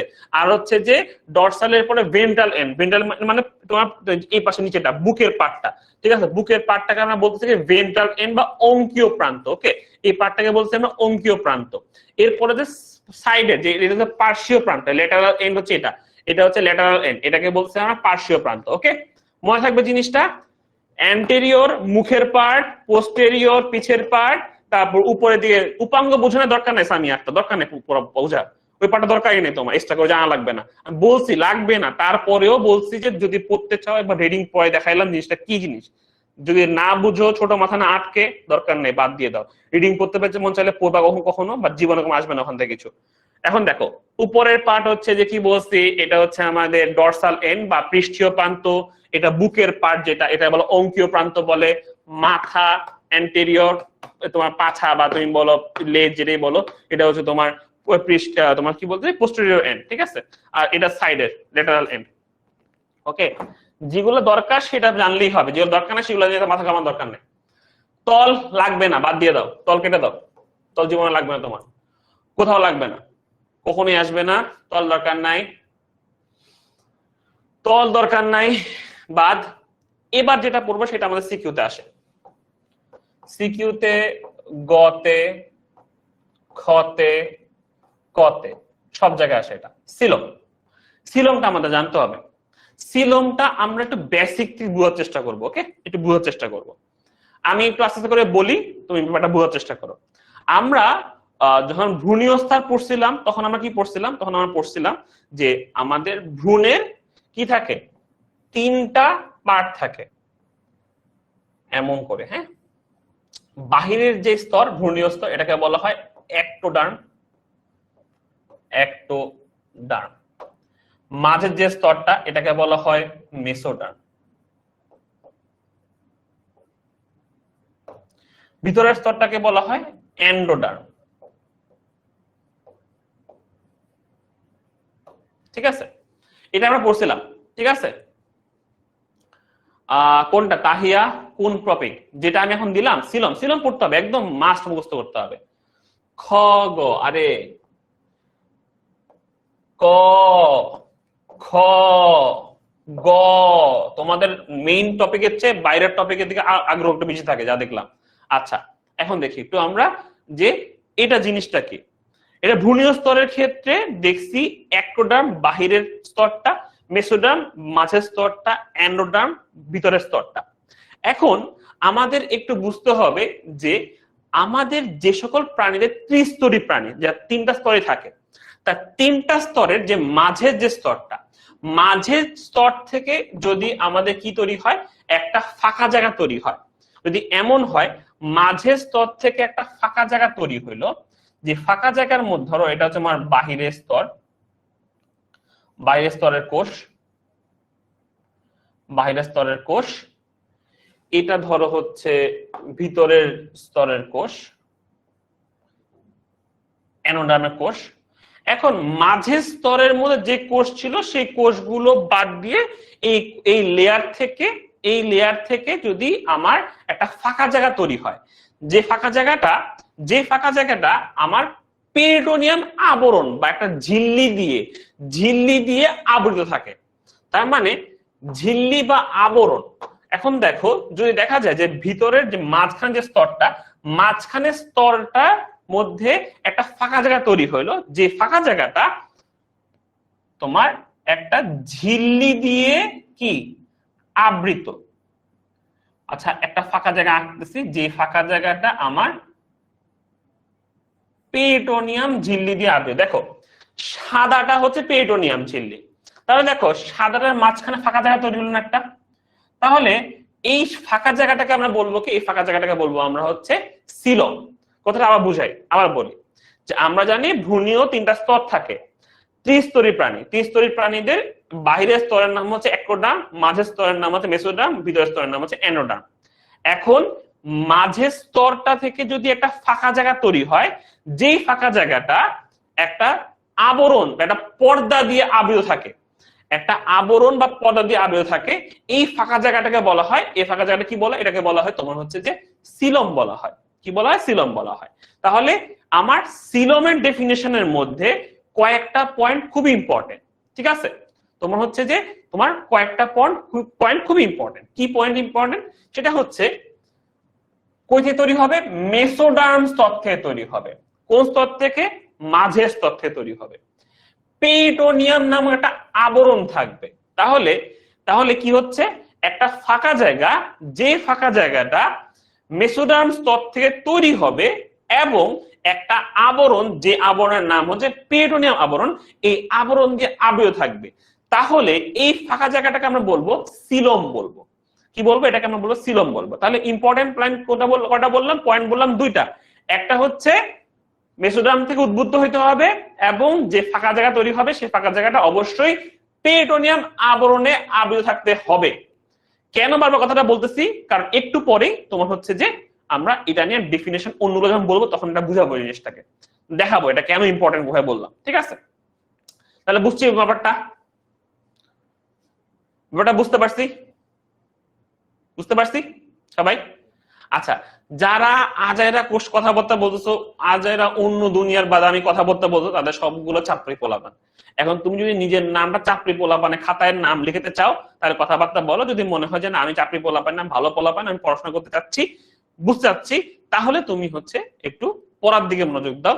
চেষ্টা করবা কমেন্ট না করে পড়ো একটু, যদি কিছু না বুঝো তাহলে কমেন্ট করবা। যদি খুব বেশি ধরো আমি আনসার দিচ্ছি না, আমি আনসার দেওয়ার টাইম পাচ্ছি না, বা দেখিও বুঝতেছি যে এটা আমার দরকার নেই আপাতত বলা, তাহলে তোমরা হচ্ছে যে ওই এখানে আমার সেকেন্ড টিচার আছে, সেকেন্ড টিচার থার্ড টিচার আছে তোমার সাথে, খাদিজাতুল কুবরা আপু আছে, জিহাদ তালুকদার ভাইয়া আছে, ওদেরকে জিজ্ঞেস করলে ওরাও কিন্তু বলে দিবে আনসার, ঠিক আছে? তো এখন কি বললাম যে সিলোমের ক্ষেত্রে দুটো পয়েন্ট খুবই ইম্পর্টেন্ট। ভ্রূণীয় স্তর মাঝখান যেটা মেসোডার্ম থেকে উৎপন্ন হইতে হবে এটাকে, এবং এই হবে কি এই তোমার উৎপন্ন ফাঁকা জায়গাটা অবশ্যই পেরিটোনিয়াম আবরণ দিয়ে আবৃত হইতে হবে। এখন তুমি বললো যে ভাইয়া ফাঁকা জায়গা হইলেই তো হলো, এত কথা বলা দরকার কি? বলা দরকার আছে যে আমাদের বডিতে অনেক ফাঁকা জায়গা আছে, আমাদের বডিতে অনেক জায়গায় ফাঁকা জায়গা থাকে, অনেক জায়গায়। এই ফাঁকা জায়গা সবগুলোই মেসোডার্ম থেকে উৎপন্ন হয় না, সবগুলোই তোমার হচ্ছে পেরিটোনিয়াম আবরণ দিয়ে আবৃত থাকে না। যেহেতু সবগুলো ফাঁকা জায়গায় তোমার মেসোডার্ম থেকে উৎপন্ন হয় না, পেরিটোনিয়াম দিয়ে আবৃত হয় না, তো সবগুলো ফাঁকা জায়গায় সিলোম না। সিলোম তখনই হবে যখন সেটা মেসোডার্ম থেকে উৎপন্ন হইতে হবে এবং সেটা পেরিটোনিয়াম আবরণে আবৃত হইতে হবে, ঠিক আছে? অলরেডি 5 বার বলে ফেলছে, যারা এখন মাত্র বলছেন ভাই আবার একটু বুঝান, সে এই ভিডিওটা আবার দেখবা, ঠিক আছে? আচ্ছা, এখন আচ্ছা মেসোগ্লিয়া কি? মেসোগ্লিয়া হচ্ছে তোমার যদি সেকেন্ড স্তর যাদের নাই, যে সকল প্রাণীদের সেকেন্ড স্তর নাই, তাদের সেকেন্ড স্তরের বদলে একটা তোমার অকোষীয় লেয়ার থাকে, যেমন তোমার পরিফেরা পরের প্রাণীরা, যেমন তোমার হচ্ছে পরিফেরা না, নিডারিয়া পরের প্রাণী, নিডারিয়া পর্বটা দ্বিস্তরী হয়। নিডারিয়া পর্বের মধ্যে যেমন হাইড্রা আছে, নিডারিয়া পর্বের হাইড্রাটা কি করে, হাইড্রাদের বডিতে 3টা স্তর থাকে না, ওদের 2টা স্তর থাকে খালি। 2টা স্তরের মধ্যে 2 নাম্বার স্তর মানে মাঝখানে স্তর, 2টা স্তরের মাঝখানে একটা অকোষীয় লেয়ার থাকে, ঠিক আছে? এই লেয়ারটাকে বলতে তখন মেসোগ্লিয়া বলে। হ্যাঁ, আচ্ছা, ওরা নিডারিয়া পড়ানোর সময় ভালো দেখতে পারবো, ভালো করে বুঝতে পারবো জিনিসটা। মেইন কথাটা বলে দিলাম। এখন এই কথাটা বুঝতে পারছি, সিলোম আমাদের শেষ। এখন সিলোমের ক্ষেত্রে আমাদের 3টা পয়েন্ট খুব ভালো মনে রাখতে হয়, মানে ক্লাসিফিকেশনটা, এটা সিকিউতে আসে ডিরেক্টলি যে সিলোম ক্লাসিফিকেশন কোশ্চেন হয়, আর সিলোম দিয়ে পুরো একটা সৃজনশীল তৈরি হতে পারে। পুরোটা সৃজনশীল বোর্ডে আসছে, বোর্ডেও এরকম পুরা সিলোম দিয়ে বোর্ডে কোশ্চেন হইতে পারে, ঠিক আছে? সো এটা আমরা ভালো করে পড়বো। এখন ক্লাসিফিকেশনের প্রথম পার্টটা হচ্ছে অ্যাসিলোমেট, সিলোম নাই, অ্যাসিলোমেট, সিলোম নাই। তাহলে দেখো কি বলতেছি, এরা সিলোম বিহীন প্রাণী। এই ধরনের প্রাণীর ক্ষেত্রে দেখো একটা জিনিস হয় যে, যেটা হয় ধরো এরকম প্রাণী ধরে না, এটা প্রাণীর বাহিরে একোডার্ম আছে, এখানে একোডার্ম আছে, ঠিক আছে? মাঝে আর কি আছে, মাঝে আমাদের মেসোডার্ম আছে। হ্যাঁ, মেসোডার্ম ছিল, আর অ্যানোডার্ম যেটা একদম ভিতরে আছে কি অ্যানোডার্ম আছে, অ্যানোডার্ম, এই সবুজ কালারটা অ্যানোডার্ম। আচ্ছা, মাঝখানে কি থাকার কথা? মাঝখানে মেসোডার্ম থাকার কথা। মেসোডার্ম থেকে কি হচ্ছে, মেসোডার্ম থেকে ফাঁকা জায়গা তৈরি হইতে গেছে, কথাটা বুঝো, ফাঁকা জায়গা তৈরি হইতে গেছে, কিন্তু সেটা ফাঁকা আর নাই। ভ্রূণীয় বিকাশের সময় এই ফাঁকা জায়গাটা কতগুলো কোষ দিয়ে ঢেকে যায়। যেমন এই মাঝখানের ফাঁকা জায়গাটা হইতে গেছিল আমাদের সিলোম, হইতে গেছিল মেসোডার্ম থেকে তৈরি হতে গেছিল, কিন্তু তৈরি হতে যায় এই ফাঁকা জায়গাটা ফাঁকা নাই। আর ফাঁকা না হওয়ার কারণ কি হয়েছে, এখানে কতগুলো কোষ তৈরি হয়েছে, এই কোষগুলোর নাম হচ্ছে প্যারেনকাইমাল কোষ। এই প্যারেনকাইমাল কোষ দিয়ে এই ফাঁকা জায়গাটা ভরাট হয়ে গেছে। আমি বলছিলাম সিলোম হচ্ছে একটা ফাঁকা জায়গা, তাহলে যেহেতু এখানে কোষ দিয়ে ভরাট হয়ে গেছে, ফাঁকা জায়গা আর নাই। প্যারেনকাইমাল কোষের কারণে আমাদের ফাঁকা জায়গাটা ভরাট হয়ে গেছে। যেহেতু ফাঁকা জায়গাটা ভরাট হয়ে গেছে, দ্যাটস ওয়াই এই প্রাণীটার কি হচ্ছে, এই সিলোমকে আমরা সিলোম বলতে পারি না। তাহলে আমি বলবো যে এই প্রাণীদের কোনো সিলোম নাই, ফাঁকা জায়গা নাই, কারণ ফাঁকা জায়গাটা ভরাট হয়ে আছে। তো কোশ্চেন তোমার দুই রকম হয়, একটা হচ্ছে অ্যাসিলোমেট কাকে বলে, এটা আসতে পারে, এটা ডেফিনিশন আসতে পারে, পরীক্ষায় লিখবা, তোমার গ নাম্বারের জন্য আসতে পারে, ডেফিনিশন লিখবা। প্রথমে লিখবা অ্যাসিলোমেট মানে হচ্ছে সিলোম নাই, এ মানে হচ্ছে না, এ মানে হচ্ছে না, এ মানে না, সিলোমেট মানে হচ্ছে সিলোমেট না বা সিলোম বিহীন। তাহলে এখানে সিলোম নাই, তো সিলোমের বদলে কি আছে, সিলোমের বদলে আছে মেসোডার্ম থেকে কিছু স্পঞ্জি প্যারেনকাইমা তৈরি হয়। এই প্যারেনকাইমা কোষগুলো আমাদের ফাঁকা জায়গাটাকে ভরাট করে ফেলে, কিন্তু ভরাট করে ফেলে তাহলে আমাদের এখানে ফাঁকা জায়গা থাকে না, এই জন্য সিলোম থাকে না। তো আমাদের এমসিকিউতে কোশ্চেন হয় যে অ্যাসিলোমেট প্রাণীদের যে সিলোমের পার্টটা কি দিয়ে ভরাট হয় বা কিসের মাধ্যমে পরিপূর্ণ থাকে। অ্যাসিলোমেট প্রাণীদের পৌষ্টিক নালী এবং দেহ প্রাচীরের মধ্যবর্তী স্থানটা কি দ্বারা পরিপূর্ণ। ঠিক আছে, কোশ্চেন এমন যে কোশ্চেনটা কেমন বলছে যে কোশ্চেনটা হচ্ছে এমন যে এটা এমসিকিউ তে কোশ্চেন হয় যে দেহ প্রাচীর ও পৌষ্টিক নালীর মাঝের ফাঁকা জায়গা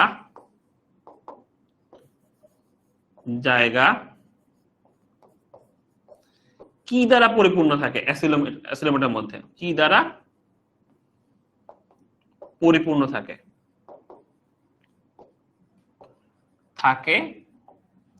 অ্যাসিলোমেট প্রাণীতে, বা এখানে লিখি অ্যাসিলোমেট প্রাণীতে,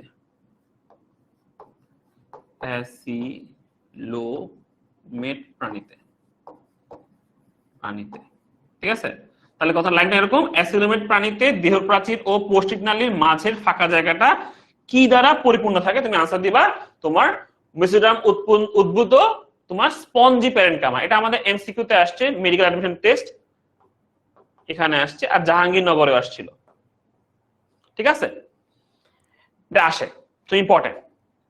আরেকটা দেখো তাহলে এখানে আরেকটা ইম্পর্টেন্ট কি, আরেকটা হচ্ছে আমাদের এমসিকিউ এর জন্য উদাহরণ মনে রাখতে হবে। উদাহরণ তাহলে কারা কারা তোমার অ্যাসিলোমেট প্রাণী, তারা হচ্ছে যে আমাদের এমসিকিউ এর জন্য উদাহরণ পড়বো প্লাটিহেলমিনথেস নেমাটোডা। ঠিক আছে, গেল।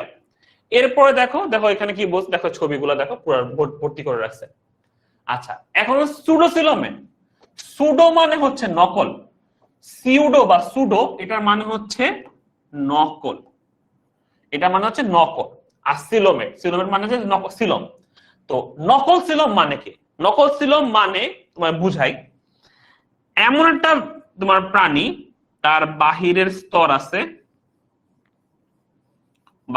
আছে, আবার এন্ডোডার্মও আছে। ওকে, এখন এখানে থাকার কথা ছিল কি, এখানে থাকার কথা ছিল আমার একটা ফাঁকা জায়গা, সিলোম হইতে হলে একটা ফাঁকা জায়গা যেটা পেরিটোনিয়াম আবরণ দিয়ে আবৃত থাকবে, যদি এমন হয়। কিন্তু দেখো যদি এমন হয় যে পেরিটোনিয়াম আবরণ আছে, ঠিক আছে,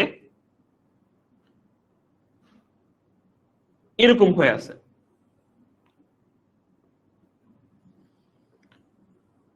তুমি দেখো দেখতে কিন্তু মনে হচ্ছে এটার পেরিটোনিয়াম আবরণ আছে, দেখতে মনে হচ্ছে না এখানে পেরিটোনিয়াম আবরণ আছে, কিন্তু দেখো ফাঁকা না, এই জায়গাটা দেখো ফাঁকা, এই জায়গার মধ্যে একটু ঝামেলা আছে, ফাঁকা আছে, এই জায়গার মধ্যে আবরণ নাই, এই জায়গাতে আবরণ নাই, এখানে আবরণ নাই, এইখানে আবরণ নাই। দেখো কতগুলো জায়গায় কিন্তু আমার মিস গেছে আবরণটা, দেখো আবরণটা অনেকগুলো জায়গায় মিস গেছে।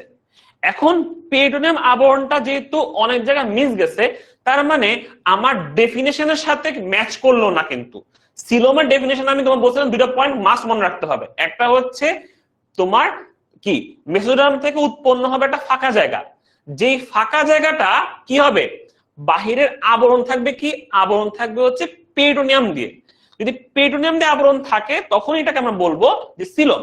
এখন দেখো এই ভন্ডটাকে দেখো, এই ভন্ড কি করছে, ফাঁকা জায়গা ঠিকই আছে, পেরিটোনিয়ামটাও আছে, কিন্তু ঝামেলা কোথায়, পেরিটোনিয়াম মাঝে মাঝে নাই, একটু একটু করে মিসিং আছে, মাঝে মাঝে জায়গায় পেরিটোনিয়ামটা মিসিং।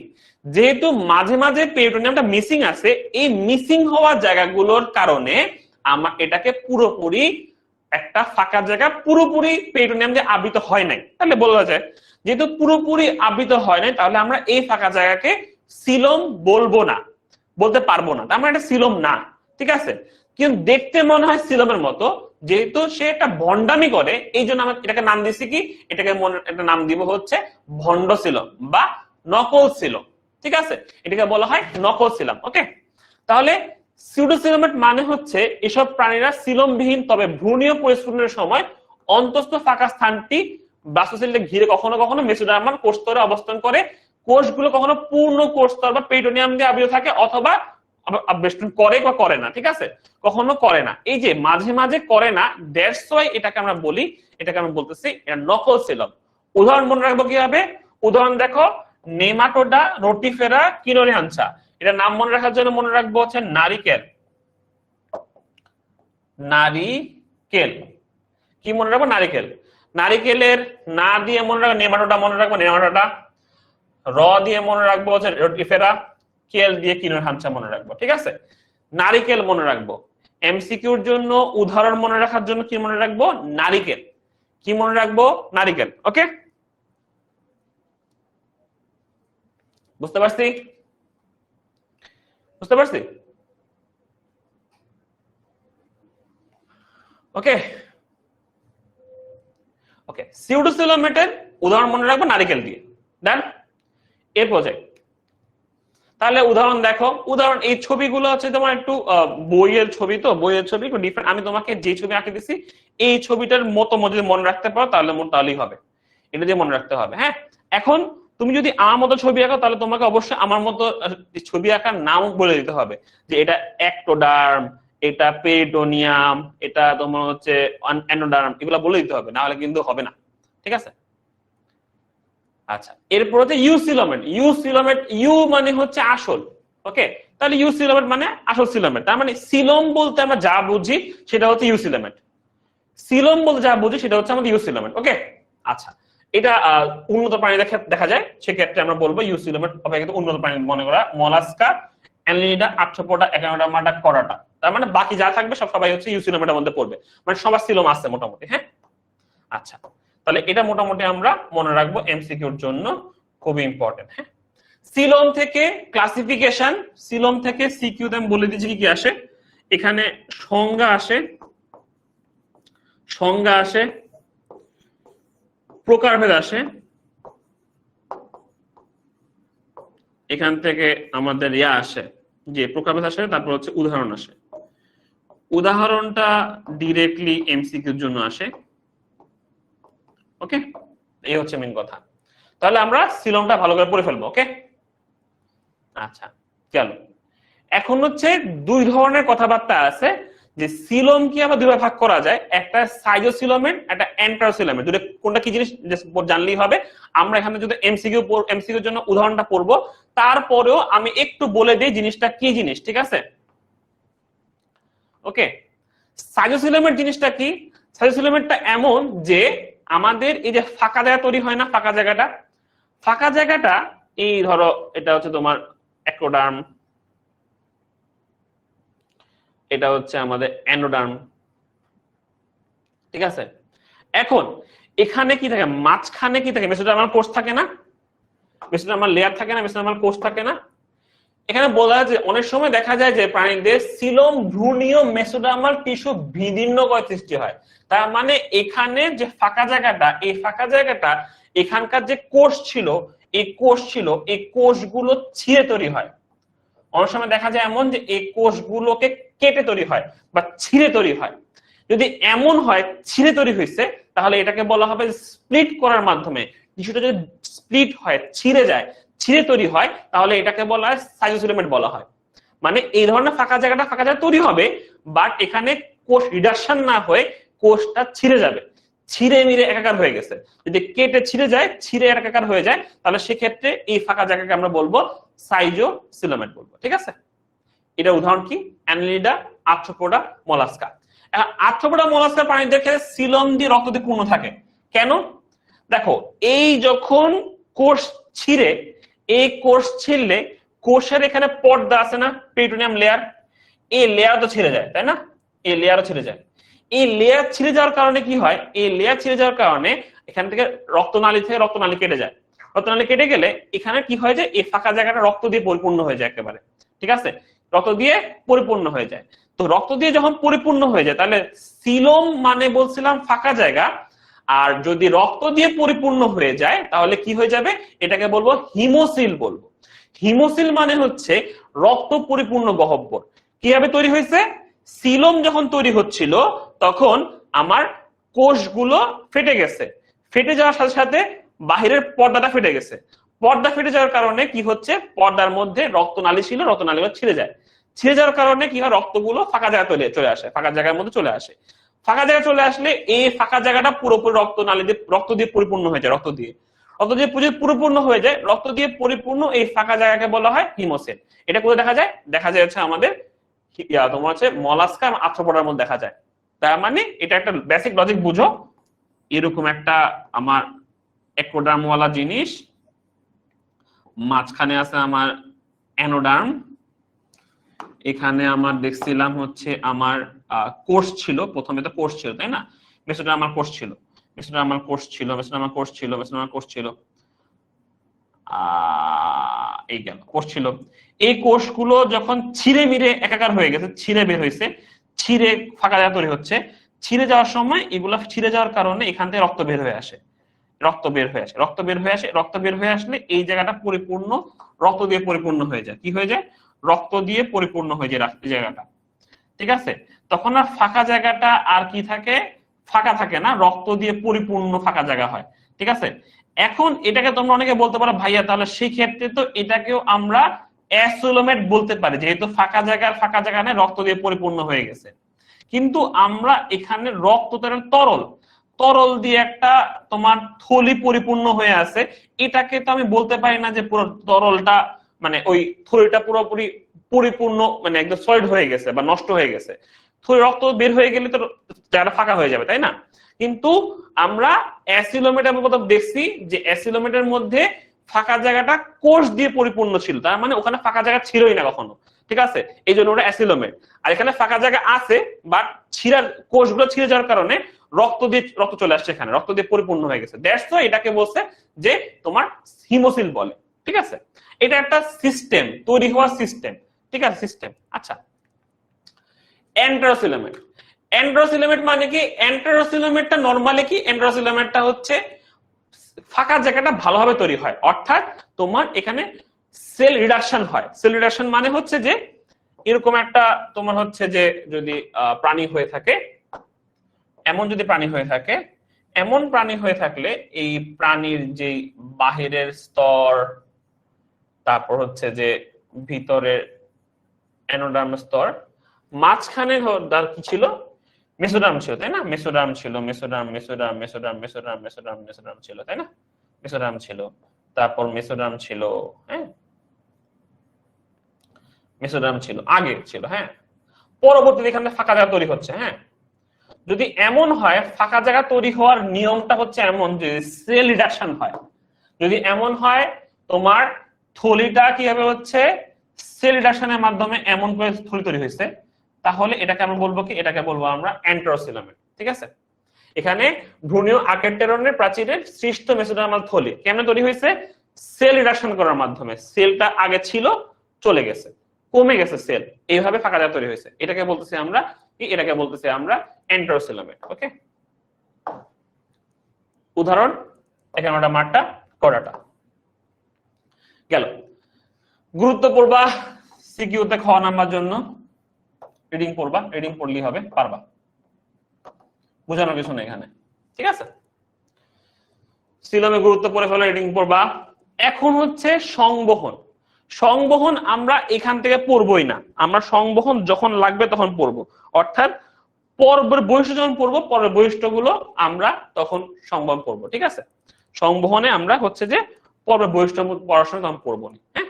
আচ্ছা, আরেকটা জিনিস বলে দিই, সিলোমের ক্ষেত্রে এই দুটা কখনো প্রকারভেদ যদি বলে প্রকারভেদে কখনো এটা লিখবা না, এটা প্রকারভেদে লিখবা না, এটা তোমাদের নতুন বইতে আছে, এগুলো নতুন বইতে এটা আছে। কিন্তু প্রকারভেদ যদি বলে সিকিউর গতে যদি কোশ্চেন করে সিলোমের প্রকারভেদ উল্লেখ করো, এটা লিখবা না তোমরা, এটা শুধুমাত্র এমসিকিউর জন্য পড়বা।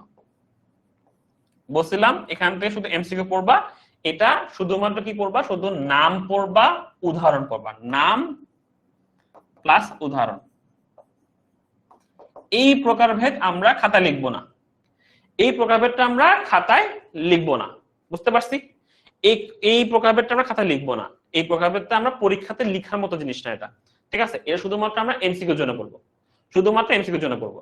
এইটা এমসিকিউর জন্য করবো, কারণ পরীক্ষাতে অলওয়েজ স্যাররা যদি বলে ক্লাসিফিকেশন বলে, প্রকারভেদ যদি বলে, তারা চায় যে সিলোমেট, ইউসিলোমেট, অ্যাসিলোমেট, সিরোসিলোমেট এটা এটা চায়। ওরা কখনোই এই সাইটোসিলোমেট বা এন্ডোসিলোমেট চাবে না। বুঝতে পারছি? বুঝতে পারছি জিনিসটা? শারমিন সুলতানা, এই যে কিছু পাবলিক বলছিলাম, যেটা আমি বলছি যে দরকার নাই তেমন দরকার নাই, সেটা নিয়ে তারা অনেক বেশি ইন্টারেস্ট থাকবে যে কেন বা এটাই বলেন, ঠিক আছে এটাই বলেন, দরকার দরকার নেই আমার, দরকার না দরকার জিনিসের দিকে আমার অনেক মজা, আমার ভালো লাগে, তাই না? অনেক পোলাপান আছে যে একজন বলছে এন্ডোসিলোমেট আবার বলেন প্লিজ, কারণ তার লাগবে না, এটা এগুলো বেশি পড়বে এটা। দেখো এন্ডোসিলোমেট কি বলছি, যেটা দরকার নাই, তারপরে বলতেছি যে এটা হচ্ছে আমাদের প্রাণীদের আর্কেন্টেরন প্রাচীর থেকে তৈরি হয়, ঠিক আছে? ভ্রূণীয় আর্কেন্টেরন নরমালি হচ্ছে যে বাহিরের তোমার যে এই প্রাচীর লেয়ার আছে না, এই লেয়ারটা হচ্ছে আর্কেন্টেরন লেয়ার, ঠিক আছে? এই লেয়ার থেকে কি হয়, পাউচ হয়। কারণ অনেক কথা বলতে হবে এই জন্য আমি দরকার বলছি দরকার নাই। এখান থেকে কি হয়, আর্কেন্টেরন থেকে ফাঁকা জায়গায় থলি তৈরি হয়, একটা আমার ধরো আমার থলি তৈরি হয়। এই থলিটা তৈরি হওয়ার নিয়ম হচ্ছে যে মাঝখানে কোষের রিডাকশন হবে, সেল রিডাকশন হয়, সেল রিডাকশন, ঠিক আছে? সেল রিডাকশন হয়, ঠিক আছে? কারণ যদি সেল রিডাকশন না হয় তাহলে তো পুরাটা কোষ, কোষের মধ্যে কোষ রয়ে গেল। রিডাকশন মানে কি, এই যে কিছু বলবো রিডাকশন মানে কি, আরে কোন দুনিয়া আসলাম। রিডাকশন মানে হচ্ছে কমা, সেল রিডাকশন মানে কোষ কমা। ইংলিশ ক্লাস করো রে বাবা, দুর্জয় ভাই ক্লাস করো, দুর্জয় ভাই ক্লাস করো, দুর্জয় ভাই ক্লাসের দিকে মনোযোগ দাও একটু। সেল রিডাকশন মানে হচ্ছে কোষ কমা, ইংলিশ টার্ম। একজন বলছিল না ইংলিশ ছাড়া বুঝো না, তুমি বুঝতেছো না কেন? সেল রিডাকশন মানে হচ্ছে কোষ কমা, কি কমছে, আর্কেন্টেরন সেল থেকে এখানে যে সেল লেয়ার ছিল এই লেয়ার গুলো আসলে কমা শুরু করছে। আমি মাত্র উদাহরণ দিয়েছিলাম ভাবে যে আমাদের হচ্ছে যদি এমন হয়, এখানে আমার লেয়ার গুলো আমার এমন ছিল, এমন ছিল, লেয়ার ছিল, এমন লেয়ার ছিল, আস্তে আস্তে কোষের লেয়ারটা যদি এমন কমা শুরু করে, কমে গেল, কমে গেল, এই কমে কমে কি হলো, মাঝখানে ফাঁকা জায়গা তৈরি হলো না, ফাঁকা জায়গা, এই এই প্রক্রিয়াটাকে বলা হয় এন্ডোসিলোমেট, ঠিক আছে? সামান্তা, তুমি বাংলা ক্লাস করো আগে, দুর্জয় ভাই ইংলিশ ক্লাস করবা, আর হচ্ছে তোমার ফারহান ভাই বাংলা ক্লাস করবা। তুমি বাংলাও পারো না, ইংলিশও পারো না। তোমারে রিডাকশন বলছি, তুমি রিডাকশন বুঝো নাই, কমা বলছি, তুমি সেল কমা কি জিনিস সেটাও বুঝো না। আমি তোমাকে আবার কোন ভাষা বলবো, হিব্রু ভাষা বলবো না চাইনিজ ভাষা বলবো না কি বলবো, ঠিক আছে? কি কোন ভাষা বলে তুমি বুঝবা, আসলে আমি এখন এটা বুঝতেছি না। বাংলা ক্লাস ইংলিশ ক্লাস ভালো করে করে আসো, তারপর মনে হয় বুঝতে পারবা একটু। আচ্ছা, এখন এটা বলি, সংবহন যেটা বল, সংবহন মানে কি, কোন কিছু পরিবহন হওয়া, তাই না? সংবহন মানে হচ্ছে পরিবহন হওয়া, তাই না? সংবহন মানে হচ্ছে পরিবহন, কোনো কিছু পরিবহন হবে। কি পরিবহন হবে, আমাদের হচ্ছে বডিতে জিনিসপত্রগুলো কোনো পরিবহন হবে, মানে রক্ত পরিবহন হওয়া বা কোনো যাওয়া, কিছু নিয়ে যাওয়া, পরিবহন হবে। এই পরিবহনটার ক্ষেত্রে কয়টা জিনিস খেয়াল রাখতে হয়, যে আমরা আপাতত ক্ষেত্রে এই জায়গা থেকে এমসিকিউর জন্য কটা লাইন পড়বো, কিন্তু আমরা ডিটেলস পড়বো হচ্ছে পর্বে বৈশিষ্ট্য পড়ানোর সময়। যখন পরে বৈশিষ্ট্য পড়াবো, বৈশিষ্ট্য পড়ানোর সময় এগুলো নিয়ে বর্ণনা করবো পর্ব বাই পর্ব, ঠিক আছে? যখন পর্ব বলবো তখন বলবো এগুলা। এগুলো এখন জেনে কোনো লাভ নেই, কারণ এগুলো জেনে তুমি কোনো কাজে আনতে পারবা না এটাকে। পর্ব পড়লে পর্বতে বুঝবা যে কোথায় কি হচ্ছে না হচ্ছে, ঠিক আছে? তো এখানে কয়েকটা ইম্পর্টেন্ট এমসিকিউ আছে। এমসিকিউ গুলো কি, পরিফেরা ভুক্তদের দেহে নালীতন্ত্র থাকে, 51টা পর্বে প্রাণীদের পানি সংবহন তন্ত্র থাকে। এগুলো আমাদের এমসিকিউ লাইন। পানি সংবহন তন্ত্র কি জিনিস, নালীতন্ত্র জিনিসটা কি, এগুলো যখন পর্ব পড়াবো পর্বের মধ্যে বুঝাবো, তার পর্বগুলো তখন বুঝাই বুঝাই বললে তুমি বৈশিষ্ট্যগুলো মনে থাকবে, ওকে? আচ্ছা, কিছু কিছু ক্ষেত্রে দেখা যায় ফাঁকা জায়গা আছে, ফাঁকা জায়গাগুলো সাইনাস বলা হয়, ঠিক আছে? আচ্ছা, সাইনাস ওয়ার্ডটাও কিন্তু মনে রাখবা, সাইনাস মানেও কিন্তু ফাঁকা জায়গা, ফাঁকা জায়গা,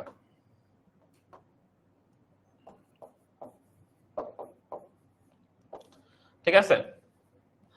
সাইনাস মানেও কিন্তু ফাঁকা জায়গা, ঠিক আছে? আমরা অনেক কিছু, আমরা মেডিকেল টার্ম অনেকগুলো আছে, অনেকগুলো টার্মের ক্ষেত্রে দেখা যায় যে সেম সেম জিনিসই আমরা অনেকভাবে বলি, বিভিন্ন ভাবে ঘুরাই ঘুরাই বলি আর কি, তো বিভিন্ন নামে বলি জিনিসটাকে। সাইনাস মানে কিন্তু ফাঁকা জায়গা, হ্যাঁ? আচ্ছা, তো আচ্ছা এখানে একটা জিনিস বলে যাই, তাহলে সুবিধা হবে তোমাদের পরে পড়তে।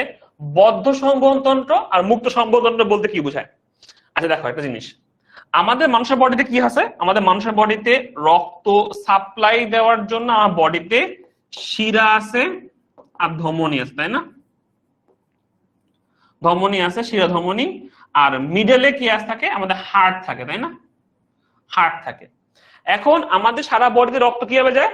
রক্ত আমাদের নির্দিষ্ট কোনো নালীর মধ্য দিয়ে যায়, তাই না? নালীর মধ্য দিয়ে যায়। আমার পড়ানো টপিক এখনো বাকি আছে, পোল পোল খেলতে পারবো না, পড়ানো শেষ করলে তারপর পোল পোল খেলবো।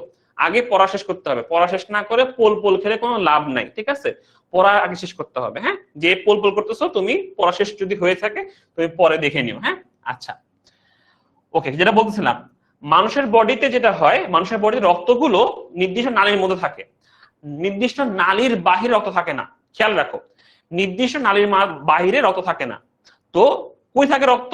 রক্ত থাকে হয় শিরার মধ্যে, অথবা ধমনীর মধ্যে, অথবা কোষের জালিকার মধ্যে।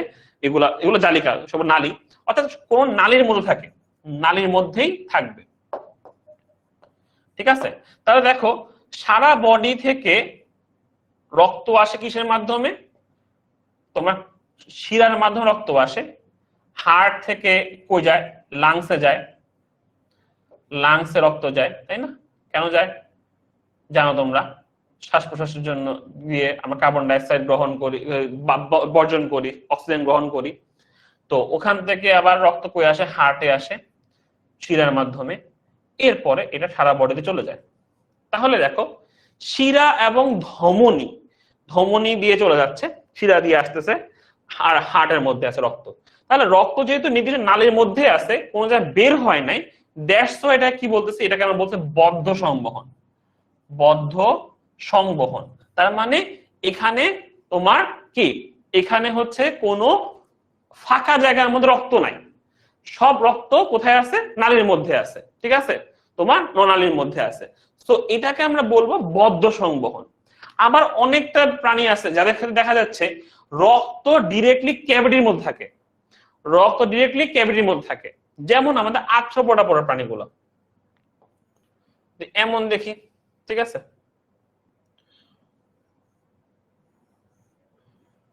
হার্ট,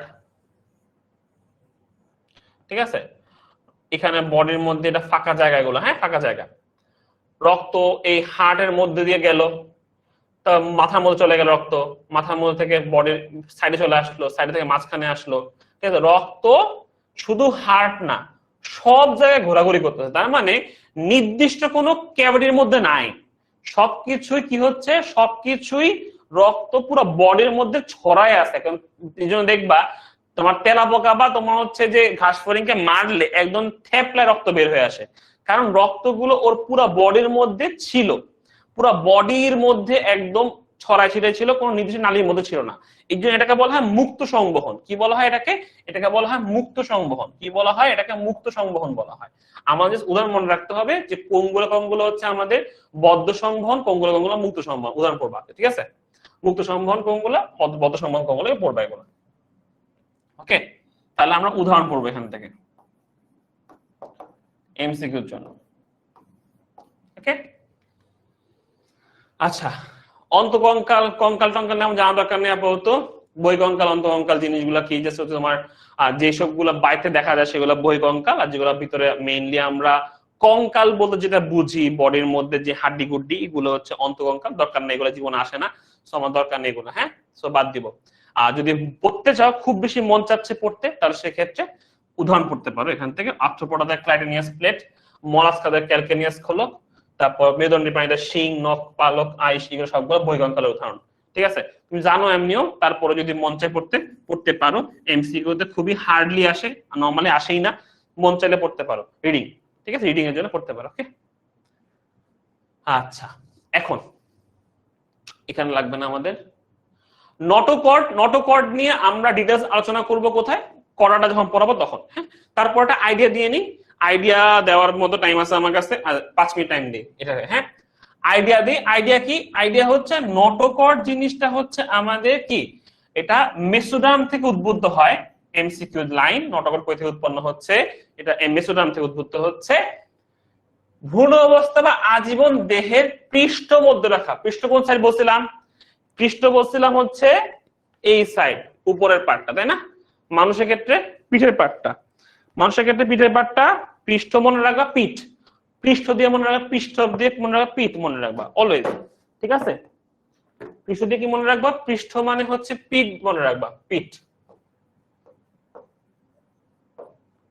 ঠিক আছে? পিঠের এরিয়া, পিঠের এরিয়া, হ্যাঁ। তো পৃষ্ঠীয় মধ্যরেখা মানে পিঠের মাঝখান বরাবর অবস্থিত কিছু নমনীয় স্থিতিস্থাপক ছিদ্রযুক্ত দণ্ডকে কি বলা হয়? নটোকট বলে। এটা ভ্রূণীয় অবস্থা থাকতে পারে, সারা জীবন থাকতে পারে, না থাকতে পারে, না থাকতে পারে, ঠিক আছে? খেয়াল রাখো এটা। এই নটোকট কি হবে? এই নটোকটটা পরবর্তীতে মেরুদণ্ডী প্রাণীদের তোমার কি তৈরি হয়? নটোকটটা পরবর্তী মেরুদণ্ড তৈরি করে, ঠিক আছে? আমাদের পিঠের এই জায়গায় যে মেরুদণ্ড আছে, আমাদের মেরুদণ্ড, এই মেরুদণ্ডটা তৈরি করে কি দিয়ে? এই মেরুদণ্ড তৈরি হয় এই তোমার নটোকটে তৈরি হয় পরবর্তীতে। এটা ভার্টিব্রাটাদের ক্ষেত্রে তৈরি হয়, আর কিছু কিছু অন্য প্রাণীদের তৈরি হয় না, এটা নটোকটই থাকে, ঠিক আছে? যে সকল প্রাণীদের এই নটোকটটা চেঞ্জ হয়ে মেরুদণ্ড তৈরি করে ফেলে, এটাকে বলা হয় কি? এটাকে বলা হয় তোমার হচ্ছে তোমার কি? ভার্টিব্রাটা।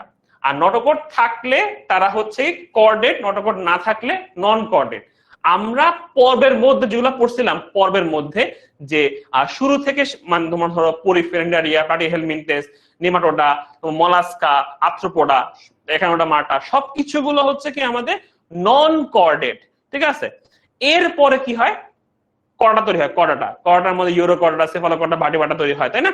সেফালোকর্ডাটার ভার্টিব্রাটার মধ্যে আবার তৈরি হয় তোমার নেতোস্টোমাটা, তোমার হচ্ছে তোমার থাকে, তাই না? ওখানে তোমার ম্যাগজাইনি থাকে, নেতোস্টোমাটা থাকে, ওখানে এরপরে কন্ড্রিকথিস আসে, তোমার সার্কোপ্টেরাইজি, অ্যাক্টিনোপ্টেরাইজি, এরপর হচ্ছে অ্যামফিবিয়া, তারপর হচ্ছে যে তোমার অ্যামফিবিয়া থাকে, তারপর কি থাকে? তারপর রেপটাইলিয়া, তারপর এভিস, ম্যামালিয়া, এভাবে আমাদের সবগুলো পর্ব থাকে, তাই না? এই পর্বের মধ্যে আমাদের কর্ডাটার আগে যে পার্টগুলো আছে, পরিফেরেন্ডারিয়া, মলাস্কা, একানোডার্মাটা পর্যন্ত, এই সবগুলো বডিতে দেখবা কোনো মেরুদণ্ড বা স্নায়ুরজ্জু বা কোনো কিছু নাই, যেটা পৃষ্ঠীয় বরাবর থাকবে, যেটা তাকে দেহকে একটা দৃঢ়তা বা একটা গঠন দিবে, এটা নাই ওদের। পরের প্রাণীগুলোতে এগুলো আছে, ঠিক আছে? সো এই নটোকর্ডটা উপস্থিতির উপর ডিপেন্ড করে আমরা বলতে পারি একটা প্রাণী নটোকর্ডের মানে সে কর্ডাটার মধ্যে পড়বে না নন কর্ডাটা পড়বে, ঠিক আছে? সো এই দুটো ভাগ করা হয়, একটা হচ্ছে কর্ডাটা আর নন কর্ডাটা। ছবিগুলো দেখো, যেখানে হচ্ছে একটা স্থিতিস্থাপক আবরণ দিয়ে একটা আবৃত একটা জিনিস থাকে, যেটা পরবর্তীতে মেরুদণ্ডে পরিণত হয়। মানুষের ক্ষেত্রে মেরুদণ্ড তৈরি হয় এখান থেকে, ঠিক আছে? আচ্ছা, নন কর্ডেট পরিফেরা থেকে একানোডার্মা পর্যন্ত সবাই নন কর্ডেট থাকে, যাদের নটোকট থাকে না। আর কর্ডেটের মধ্যে থাকে হচ্ছে নটোকট থাকে। নটোকট এখানে থাকাটাও তিন রকম হয়, তোমার সেফালোকর্ডাটা, ইউরোকর্ডাটা, ভার্টিব্রাটা। ভার্টিব্রাটাতে নটোকট মেরুদণ্ড হয়ে যায়, আর বাইগুলো নটোকট থাকে না, এরকমটাই। ওগুলো বর্ণনা যখন দিব তখন পড়াবো সবকিছু। তারপরে একটু বলে দেই, যেহেতু এখানে লিখা আছে তারপরে বলে যাচ্ছি। ইউরোকর্ডাটা, সেফালোকর্ডাটা আর একটা ভার্টিব্রাটা, এই ভার্টিব্রাটাটা মানুষটা থাকে। ভার্টিব্রাটাতে কি হয়? তোমার নটোকটটা মেরুদণ্ড হয়ে যায়, নটোকটটা কি হয়ে যায়? মেরুদণ্ড হয়ে যায়, মেরুদণ্ড, ঠিক আছে? মেরুদণ্ডে পরিণত হয়ে যায়। কিন্তু ইউরোকর্ডাটা, সেফালোকর্ডাটার মধ্যে পার্থক্য আছে। সেফালোর মধ্যে প্রথমের নামে আছে সেফালো বা সেফালা। সেফালোটা ওয়ার্ডটা আসছে সেফালা থেকে, সেফালা মানে হচ্ছে মাথা। তাহলে সেফালোকর্ডাটা মানে হচ্ছে তার বডিতে সারা জীবন মাথায় নটোকট থাকে, বডির আর কোথাও থাকে না, শুধুমাত্র মাথায় নটোকট থাকে। উদাহরণ মনে রাখতে হবে, ব্রাঙ্কিওস্টোমা মনে রাখতে হবে উদাহরণটা, খুব ইম্পর্টেন্ট উদাহরণ। মাথায় নটোকট থাকে। আর ইউরোকর্ডাটার মধ্যে দেখো, ইউরো মানে হচ্ছে লেজ। এই ইউরোকর্ডা মানে হচ্ছে এই প্রাণীদের লেজের মধ্যে থাকে তোমার নটোকটটা, লেজের মধ্যে। দেখো, লেজ অঞ্চলে শুধুমাত্র নটোকট থাকে। আবার একটা বিশেষত্ব আছে কি? এটা বিশেষত্ব হচ্ছে এই লেজটা জীবনের শুরুতে থাকে, পরে চলে যায়, ঠিক আছে? এটা শুধুমাত্র জীবনের শুরুতে, শুধু শুরুতে থাকে, ঠিক আছে? তারপরে চলে যাবে। হ্যাঁ, এই হচ্ছে মোটামুটি একটা নটোকট নিয়ে আইডিয়া দিলাম, কারণ এগুলো নিয়ে আমাদের পরে একটা ডিটেলস পড়াশোনা আছে, ওগুলো আরো ভালো করে পড়বো। তখন আপাতত সেখানে আইডিয়া নেওয়ার জন্য বললাম। এখন আমরা কতগুলো স্কিপ করব, ঠিক আছে? অনেক কিছু আমরা স্কিপ করব, এই সব কিছু আমরা স্কিপ করবো এখন, ঠিক আছে? স্কিপ করার ক্ষেত্রে বোঝানোর দরকার নাই, জাস্ট আইডিয়ার জন্য বলতেছি যেখানে পৌষ্টিক নালী মানে হচ্ছে, পৌষ্টিক নালী মানে খাবার পরিপাক করার নালী, যে পৌষ্টিক নালী মানে হচ্ছে খাবার পরিপাক করার নালী, খাবার পরিপাকের নালী। এখানে থাকে অনেক রকম থাকে, যে প্যারাজোয়া থাকে, পৌষ্টিক নালী কখন থাকে না, এদেরকে প্যারাজোয়া বলে, প্যারাজোয়াতে কখনো থাকে না, খাবার নালী থাকে না, এগুলো পরিফেরা হচ্ছে এদের প্যারাজোয়ার মধ্যে পড়ে। এন্টারোজোয়া মানে হচ্ছে যাদের বডিতে পৌষ্টিক নালী বা গহ্বর থাকে, এগুলোকে এন্টারোজোয়া বলে। উদাহরণ জাস্ট মনে রাখবো, ঠিক আছে? তোমার উদাহরণ মনে রাখবা, করাটা পুরো সবাই হচ্ছে যে তোমার পৌষ্টিক নালী থাকবে। এন্টারোজোয়া সবগুলো শুধুমাত্র তোমার হচ্ছে, প্যারাজোয়া শুধুমাত্র পরিফেরা, আর কিছু না, ঠিক আছে? এবার আমরা শুধু এমসিকিউ দাগাবো, পড়াশোনার পার্ট শেষ, শুধু এমসিকিউ কয়েকটা দাগাবো, দাগায় ফেলো আমার সাথে। হ্যাঁ, হেকেল কি করছে? প্রাণী জগৎকে দুই ভাগ করছিল। এমসিকিউ তে আসে, এটা এমসিকিউর জন্য, এমসিকিউর লাইন। হেকেল, বই খুলো, জাস্ট দাগাও আমার সাথে, কিছু এখানে বোঝা লাগবে না, বোঝা কিছু না, জাস্ট লাইন মুখস্থ করবা। লাইন কয়টা দাগাই দিব, লাইনগুলো জাস্ট মুখস্থ করবা, তাহলেই হবে, কিছু লাগবে না এখান থেকে। হেকেল কয় ভাগ ভাগ করছে? দুই ভাগে, একটা হচ্ছে প্রোটোজোয়া আর একটা মেটাজোয়া। ডান, আর কিছু লাগবে না এখান থেকে। এরপর হুইটেকার 5টা যে ভাগ করছিল, ঠিক আছে, শেষ। মার্গুলিস কি করছে? পরবর্তীতে তোমার দুটো সুপারকিন্ড ভাগ করছিল, এখানে লিখা নাই তো বাদ দাও, সমস্যা নাই। এখনো কি আছে? রাজ্য, রাজ্যগুলো এগুলো তোমরা পড়ছো আগে, বাচ্চাকালে পড়ে আসছো, সব ক্লাস 10-এ পড়ে আসছো, ক্লাস 10-এর বইতে ছিল এগুলা। এখানে যদি তোমরা পড়ে আসছো, দেশ মুখস্থ করার জন্য কিছু নাই, এখান থেকে কোশ্চেন জীবনে আসবে না, তোমার পরীক্ষাতে কিচ্ছু আসবে না। তুমি যদি মন চায় উদাহরণ পড়তে পারো, মন না চাইলে পড়ো না। উদাহরণ, নাম, উদাহরণ, যদি মনে চায় তাহলে পড়ো, মনে না চাইলে পড়ো না। মেন কথা হচ্ছে এখানে সবকিছু ডিপেন্ড করে মনের উপরে। মন তোমার কি বলে, তোমার মন যদি বলে পড়বো তাহলে তুমি পড়বা, মন যদি বলে পড়বো না তাহলে পড়বো না, ঠিক আছে? প্রাণী জগতের গুলো উদাহরণ গুলো, ঠিক আছে, উদাহরণগুলো পড়ে ফেলবা যদি মন চায়। আমরা পড়ছো এগুলো আগে, বৈশিষ্ট্য লাগবে না, বাদ বাদ, কেটে দাও, লাগবে না, কিছু লাগবে না, এগুলো শনাক্তকরণ লাগবে না, ক্যাটাগরিকরণ লাগবে না, ঠিক আছে? আচ্ছা, ট্যাক্সোনমিক, একজন জিজ্ঞেস করছে ট্যাক্সোনমিক কি জন ছিল, ও বলছিল ট্যাক্সোনমিকটা হচ্ছে ট্যাক্সন করার প্রক্রিয়া বা তোমার ক্যাটাগরি করার প্রক্রিয়া, কিভাবে হচ্ছে তাদেরকে বিভিন্ন ভাগে ভাগ করা হয়, ক্যাটাগরিতে ভাগ করা হয়, এগুলো ট্যাক্সোনমি বলা হয় এটাকে। আচ্ছা, লাগবে না সবকিছু, হ্যাঁ, সব বাদ, সব বাদ, সব বাদ, সব বাদ। এখানে শুধুমাত্র একটা জিনিস লাগে এমসিকিউর জন্য, সেটা হচ্ছে শ্রেণীবিন্যাসের আবশ্যিক ধাপ কয়টা? শ্রেণীবিন্যাসের আবশ্যিক ধাপ কয়টা? 7টা, এটা পড়লেই হবে, আর কিছু পড়া লাগবে। শ্রেণীবিন্যাসে আবশ্যিক ধাপ কয়টা? 7টা। নামগুলো তোমরা আগে থেকে জানো, এমসিকিউর জন্য এই লাইন পড়তে পারো, বাকি কিছু পড়া লাগবে না, সেগুলো লাগবে না। 7টা ধাপের বর্ণনা দিছে, 7 ধাপে দাগ দিয়ে রাখা, বাকি কিছু লাগবে না, সব বাদ, সব বাদ। কেন যে দিছে এগুলো কে জানে, ওরাও জানে না, আমরা জানি না, কখনো এখান থেকে কোনো কোশ্চেন আসে না, কিছুই আসে না, ঠিক আছে? সব বাদ, সব কেটে দাও বইয়ের মধ্যে, ঠিক আছে? অতি উত্তেজিত হয়ে পুরো পেজটা দাগ দিয়ে ফেললা এমন না, জাস্ট পাশে দিয়ে লাগবে না, লাগবে না দাগ দিয়ে রাখো, ঠিক আছে? লাগবে না, লাগবে না। আচ্ছা, এখানে একটা জিনিস ছিল, এই যে সিমসন হচ্ছে ক্যাটাগরি বা হায়ারার্কি প্রবর্তন করছিল, ঠিক আছে? কেন করছে, কি করছে না করছে দরকার নেই, তোমার সাথে এমসিকিউর জন্য একটা লাইন পড়তে বলছি, লাইন পড়বা, আর কিছু মনে রাখা লাগবে না এখান থেকে, সব বাদ, সব বাদ। এখন এখান থেকে দুটো লাইন পড়বো খালি, একটা হচ্ছে দ্বিপদী নামকরণ কে করছিল, আর ত্রিপদী নামকরণ কে দিছিল। দ্বিপদী নামকরণ করছিল ক্যারোলাস লিনিয়াস, এত সালে নামকরণ দ্বিপদী নাম করছে, এই জন্য তাকে দ্বিপদী নামকরণ জনক বলা হয়, ঠিক আছে? এমসিকিউর জন্য এই লাইন পড়বা, ওকে? লিনিয়াস ভাই, লিনিয়াস ভাই দেখছো চুলগুলো কত সুন্দর, কার্ল কার্ল, ওকে? ত্রিপদী নামকরণের ক্ষেত্রে এক্সট্রা নাম মুখস্থ করতে হবে, সেটা হচ্ছে সাচলেজেল ভাই। কোথায় ভাই? এই যে জার্মান পাখি বিজ্ঞানী, এই ভাইজান হচ্ছে ত্রিপদী নামকরণ প্রবর্তন করছে, এই জন্য ওর নামের এটা এমসিকিউতে পড়বা, আর কিছু লাগবে না, সব বাদ, সব বাদ, সব বাদ। আচ্ছা, আইসিজেডএন এটা নিয়ে আমাদের এমসিকিউতে আসে, এটা ফুল ফর্মটা পড়ে নিবা, ঠিক আছে? ওকে,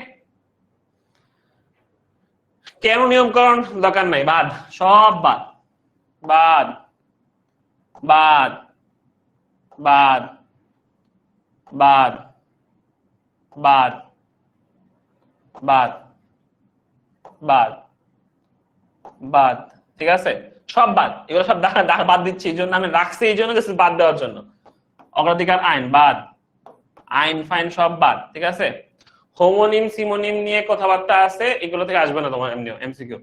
যদি পড়তে মন চায় রিডিং দিতে পারো, এগুলো যা অগ্রাধিকার আইন রিডিং দিতে পারো, বুঝি মন চায়, ও যা বললাম মন, তুমি মনকে কোশ্চেন করো, মনকে কোশ্চেন করবা, আমি কি পড়তে চাই। মন যদি বলে বাদ, তুমি বলে বাদ। মন যদি বলে না একটু পড়ি, তাহলে পড়বা, ঠিক আছে। নিজে মনকে কোশ্চেন করবা, বিবেককে কোশ্চেন করবা, ঠিক আছে। বিবেককে কোশ্চেন করবা যে আমি কি পড়তে চাই কিনা, ঠিক আছে। যদি বলে মন থেকে কোশ্চেন আসে না না না পড়বো না, তাহলে বাদ দিয়ে দিবা। আর যদি মন চায় না একটু পড়ে দেখে কি আছে, তাহলে পড়বা। যেমন আমি আমার মনে কোশ্চেন করলে আমার মন বলে পড়, এটা সমস্যা, ঠিক আছে। আমি যদি আমার মনে কোশ্চেন করি যে এটা কি আমি পড়বো নাকি পড়বো না, তখন আমার বলে মন বলে একটু পড়ে নে, যদি আসে পড়ে কিছু এখান থেকে, এটা টেনশন, ঝামেলা। সো তোমার মনের উপর ডিপেন্ড করে, তোমার মন যদি বলে বাদ, তাহলে বাদ। মন যদি বলে যে না একটু রিডিং পড়, তাহলে রিডিং করতে পারো, এটা অগ্রাধিকার আইনটা রিডিং করতে পারো, ঠিক আছে।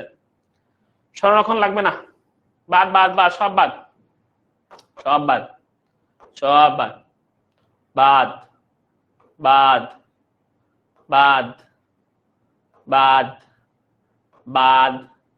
হাইকম্যানের যে ইয়াটা দেখুন, তোমার যে যেটা আছে, এটা তোমার জাস্ট নাম পড়লেই হইলো, হাইকম্যান দিছে, কিছু লাগবে না। বাদ বাদ বাদ বাদ বাদ বাদ বাদ, সব বাদ, সব বাদ, সব বাদ দাও, ঠিক আছে। হাইকম্যানের বইয়ের নাম মনে রাখতে হবে, এই যে ইন্টিগ্রেটেড প্রিন্সিপালস অফ জুলজি। হাইকম্যান এই বইয়ের মধ্যে তোমার পর্ব টর্ব নিয়ে কথাবার্তা বলছিল, এটা এমসিকিউর জন্য লাগবে, ঠিক আছে, এমসিকিউর জন্য লাগবে, ওকে। লাগবে না, লাগবে না, লাগবে না, সব বাদ, সব বাদ, সব বাদ, সব বাদ, সব বাদ। এগুলো খুলে দেখা দরকার নেই, বইয়ের পেজ গুলো স্ট্যাপলার মারি দিবা, বুঝছো, স্ট্যাপলার মারি দিবা, যে দরকার নেই, হ্যাঁ, ওকে। আমি এটা স্লাইডে যদি না আনতাম তাহলে বলতো যে ভাইয়া কিছু পড়ান না, এগুলা দরকার নেই, এই জন্য পড়াই নেই, এই জন্য আমি বলে দিচ্ছি এগুলো বাদ, লাগবে না তোমার। দেখছো তোমার খাতার মধ্যে ক্রস দিতে কি মজা না, এই দেখো ক্রস, বাদ, এগুলা বাদ, ওকে। এই গেল আমাদের মোটামুটি টাইম খতম, ঠিক আছে, ওকে। আচ্ছা, এখন একটা আনসার দাও তো একটু দেখি, পারো কিনা। প্রাণী দেহে একাধিক অংশের রৈখিক পুনরাবৃত্তি কি বলে? দেখো তো কি বলে।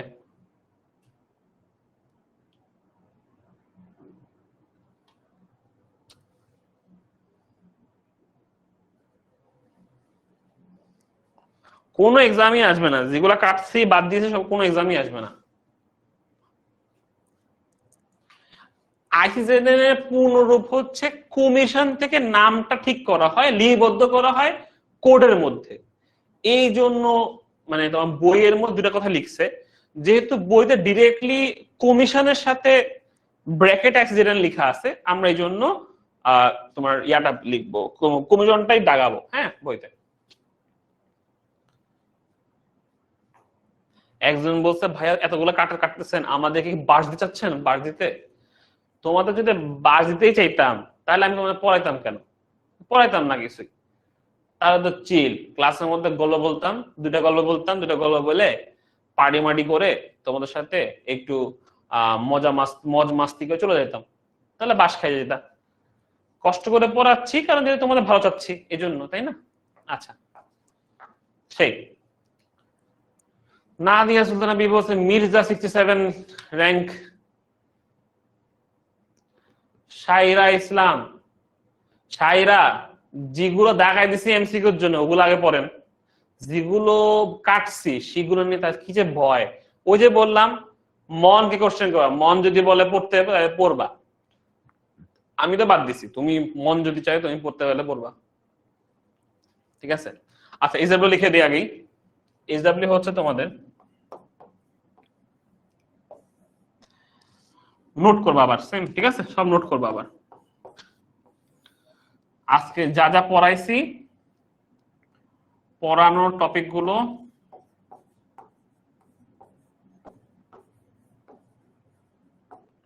সব এর নাম প্লাস উদাহরণ। গতদিন যেভাবে তোমরা নাম আর উদাহরণ দিয়ে সুন্দর নোট করছিল না, ঠিক সেম ভাবে নোট করবা। এগুলোই তোমার নোটটার কাজে লাগবে, কারণ এই নোটটা তুমি বারবার পড়বা, বারবার রিভিশন দিবে এই নোটটাই তুমি যদি হচ্ছে তোমার রিভিশন দিবা, তাহলে হচ্ছে তোমার এমসিকিউর জন্য পড়া হবে, নাহলে মনে থাকবে না কিছুই। ওকে, কলেজে আসবে না, আসার তো কথা না। এখন তোমার কলেজ যদি ধরো একদম ভুয়া কোশ্চেন করতে চায়, একদম ভুয়া, মানে ধরো স্যারের মুডই নাই, স্যারের মন চাইছে তোমাদেরকে আসলে মানে ওনার মন নাই, ক্লাস পরীক্ষা কোশ্চেন করার মন নাই, তাহলে দিতে পারে। যদি এমন হয়, কোন যখন যদি এরকম হয় যে একদম বাজে তোমার হচ্ছে, তাহলে সেক্ষেত্রে বাজে কোশ্চেন হলে ওরা আসবে, আর নর্মাল ভালো কোশ্চেন হলে ওখান থেকে কোশ্চেন আসবে না। ঠিক আছে, ঠিক আছে। SW নোট করবা, সবাই নোট করে তোমার হচ্ছে যে জমা দিবা। নামকরণের আগে যে লাইনটা বাই কত আগে চলে গেছে, মিনিমাম 40 পেজ উপর উঠছে, কোন পেজে দেখাইছি কি, কোন পেজে দেখা কথা বলছে, টপিকের নাম বলো, নামকরণের আগে লাইন দেখাইছি বলে। ফাতেমা তু জোহরা কোন কোন টপিকের লাইন দেখাইছি, কোথার, তো অনেক কিছু। আনসার হচ্ছে বি, হ্যাঁ এটা আনসার কিন্তু বি। আচ্ছা, কোন টপিকের দেখাইছি, কোনটা, নামকরণের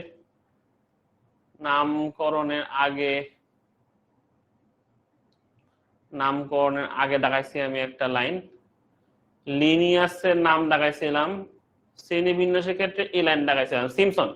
এইটার একটা আবিদে আবার নোট কেমনে করবা তারও ভিডিও লাগবে। তুমি দেখো ফেসবুকে আমাদের গ্রুপ আছে না, বায়োলজি 27 এর বায়োলজি গ্রুপটা, ওই গ্রুপে অনেকগুলো বাচ্চা কাচ্চা গত পরশু অনেক নোট দিছে, শেয়ার করছে, ঠিক আছে, পোস্ট করছে। ওখানে একটা নোট অলরেডি মানে ফিচারের মধ্যে দেওয়া আছে, গ্রুপে ফিচার করা আছে। ওই ফিচার করা গ্রুপ দেখো, নোটটাও দেখো, ওখানে কি হবে, শুধু পয়েন্ট দিছে, নাম লিখছে, উদাহরণ লিখছে, ওভাবে নোট করবা। আবার ভিডিও দেওয়ার দরকার নেই, দেখে নাও, তোমার ফ্রেন্ড নেই তো করছে, তাই না? আচ্ছা, যেহেতু আমাদের টাইম শেষ অলরেডি, আমরা ক্লাস শেষ করে দিচ্ছি আজকে এই পর্যন্তই। নেক্সট দিন আমরা শুরু করব নতুন একটা টপিক নিয়ে। আজকে এখানেই শেষ করতেছি। তো সবাই ভালো থাকা, সুস্থ থাকবা, আল্লাহ হাফেজ, খোদা হাফেজ, একটা বাই বাই। সবাই নোট করে ফেলবা। আমি আজকে পোস্ট দেবো, গতদিন আমি পোস্ট দিতে ভুলে গেছিলাম বলে তোমরা এমনি গ্রুপ পোস্ট করছো, তো আমি আজকে পোস্ট দিয়ে দিব, ওই পোস্টের কমেন্টে তোমরা এসডব্লিউ সাবমিট করবা সবাই, ঠিক আছে? পোস্টের কমেন্টে এসডব্লিউ গুলো সাবমিট করে দিবা, ঠিক আছে? তো দেখা হবে তোমার সাথে নেক্সট দিন। ততক্ষণ পর্যন্ত ভালো থাকো, সুস্থ থাকো, আল্লাহ হাফেজ, খোদা হাফেজ।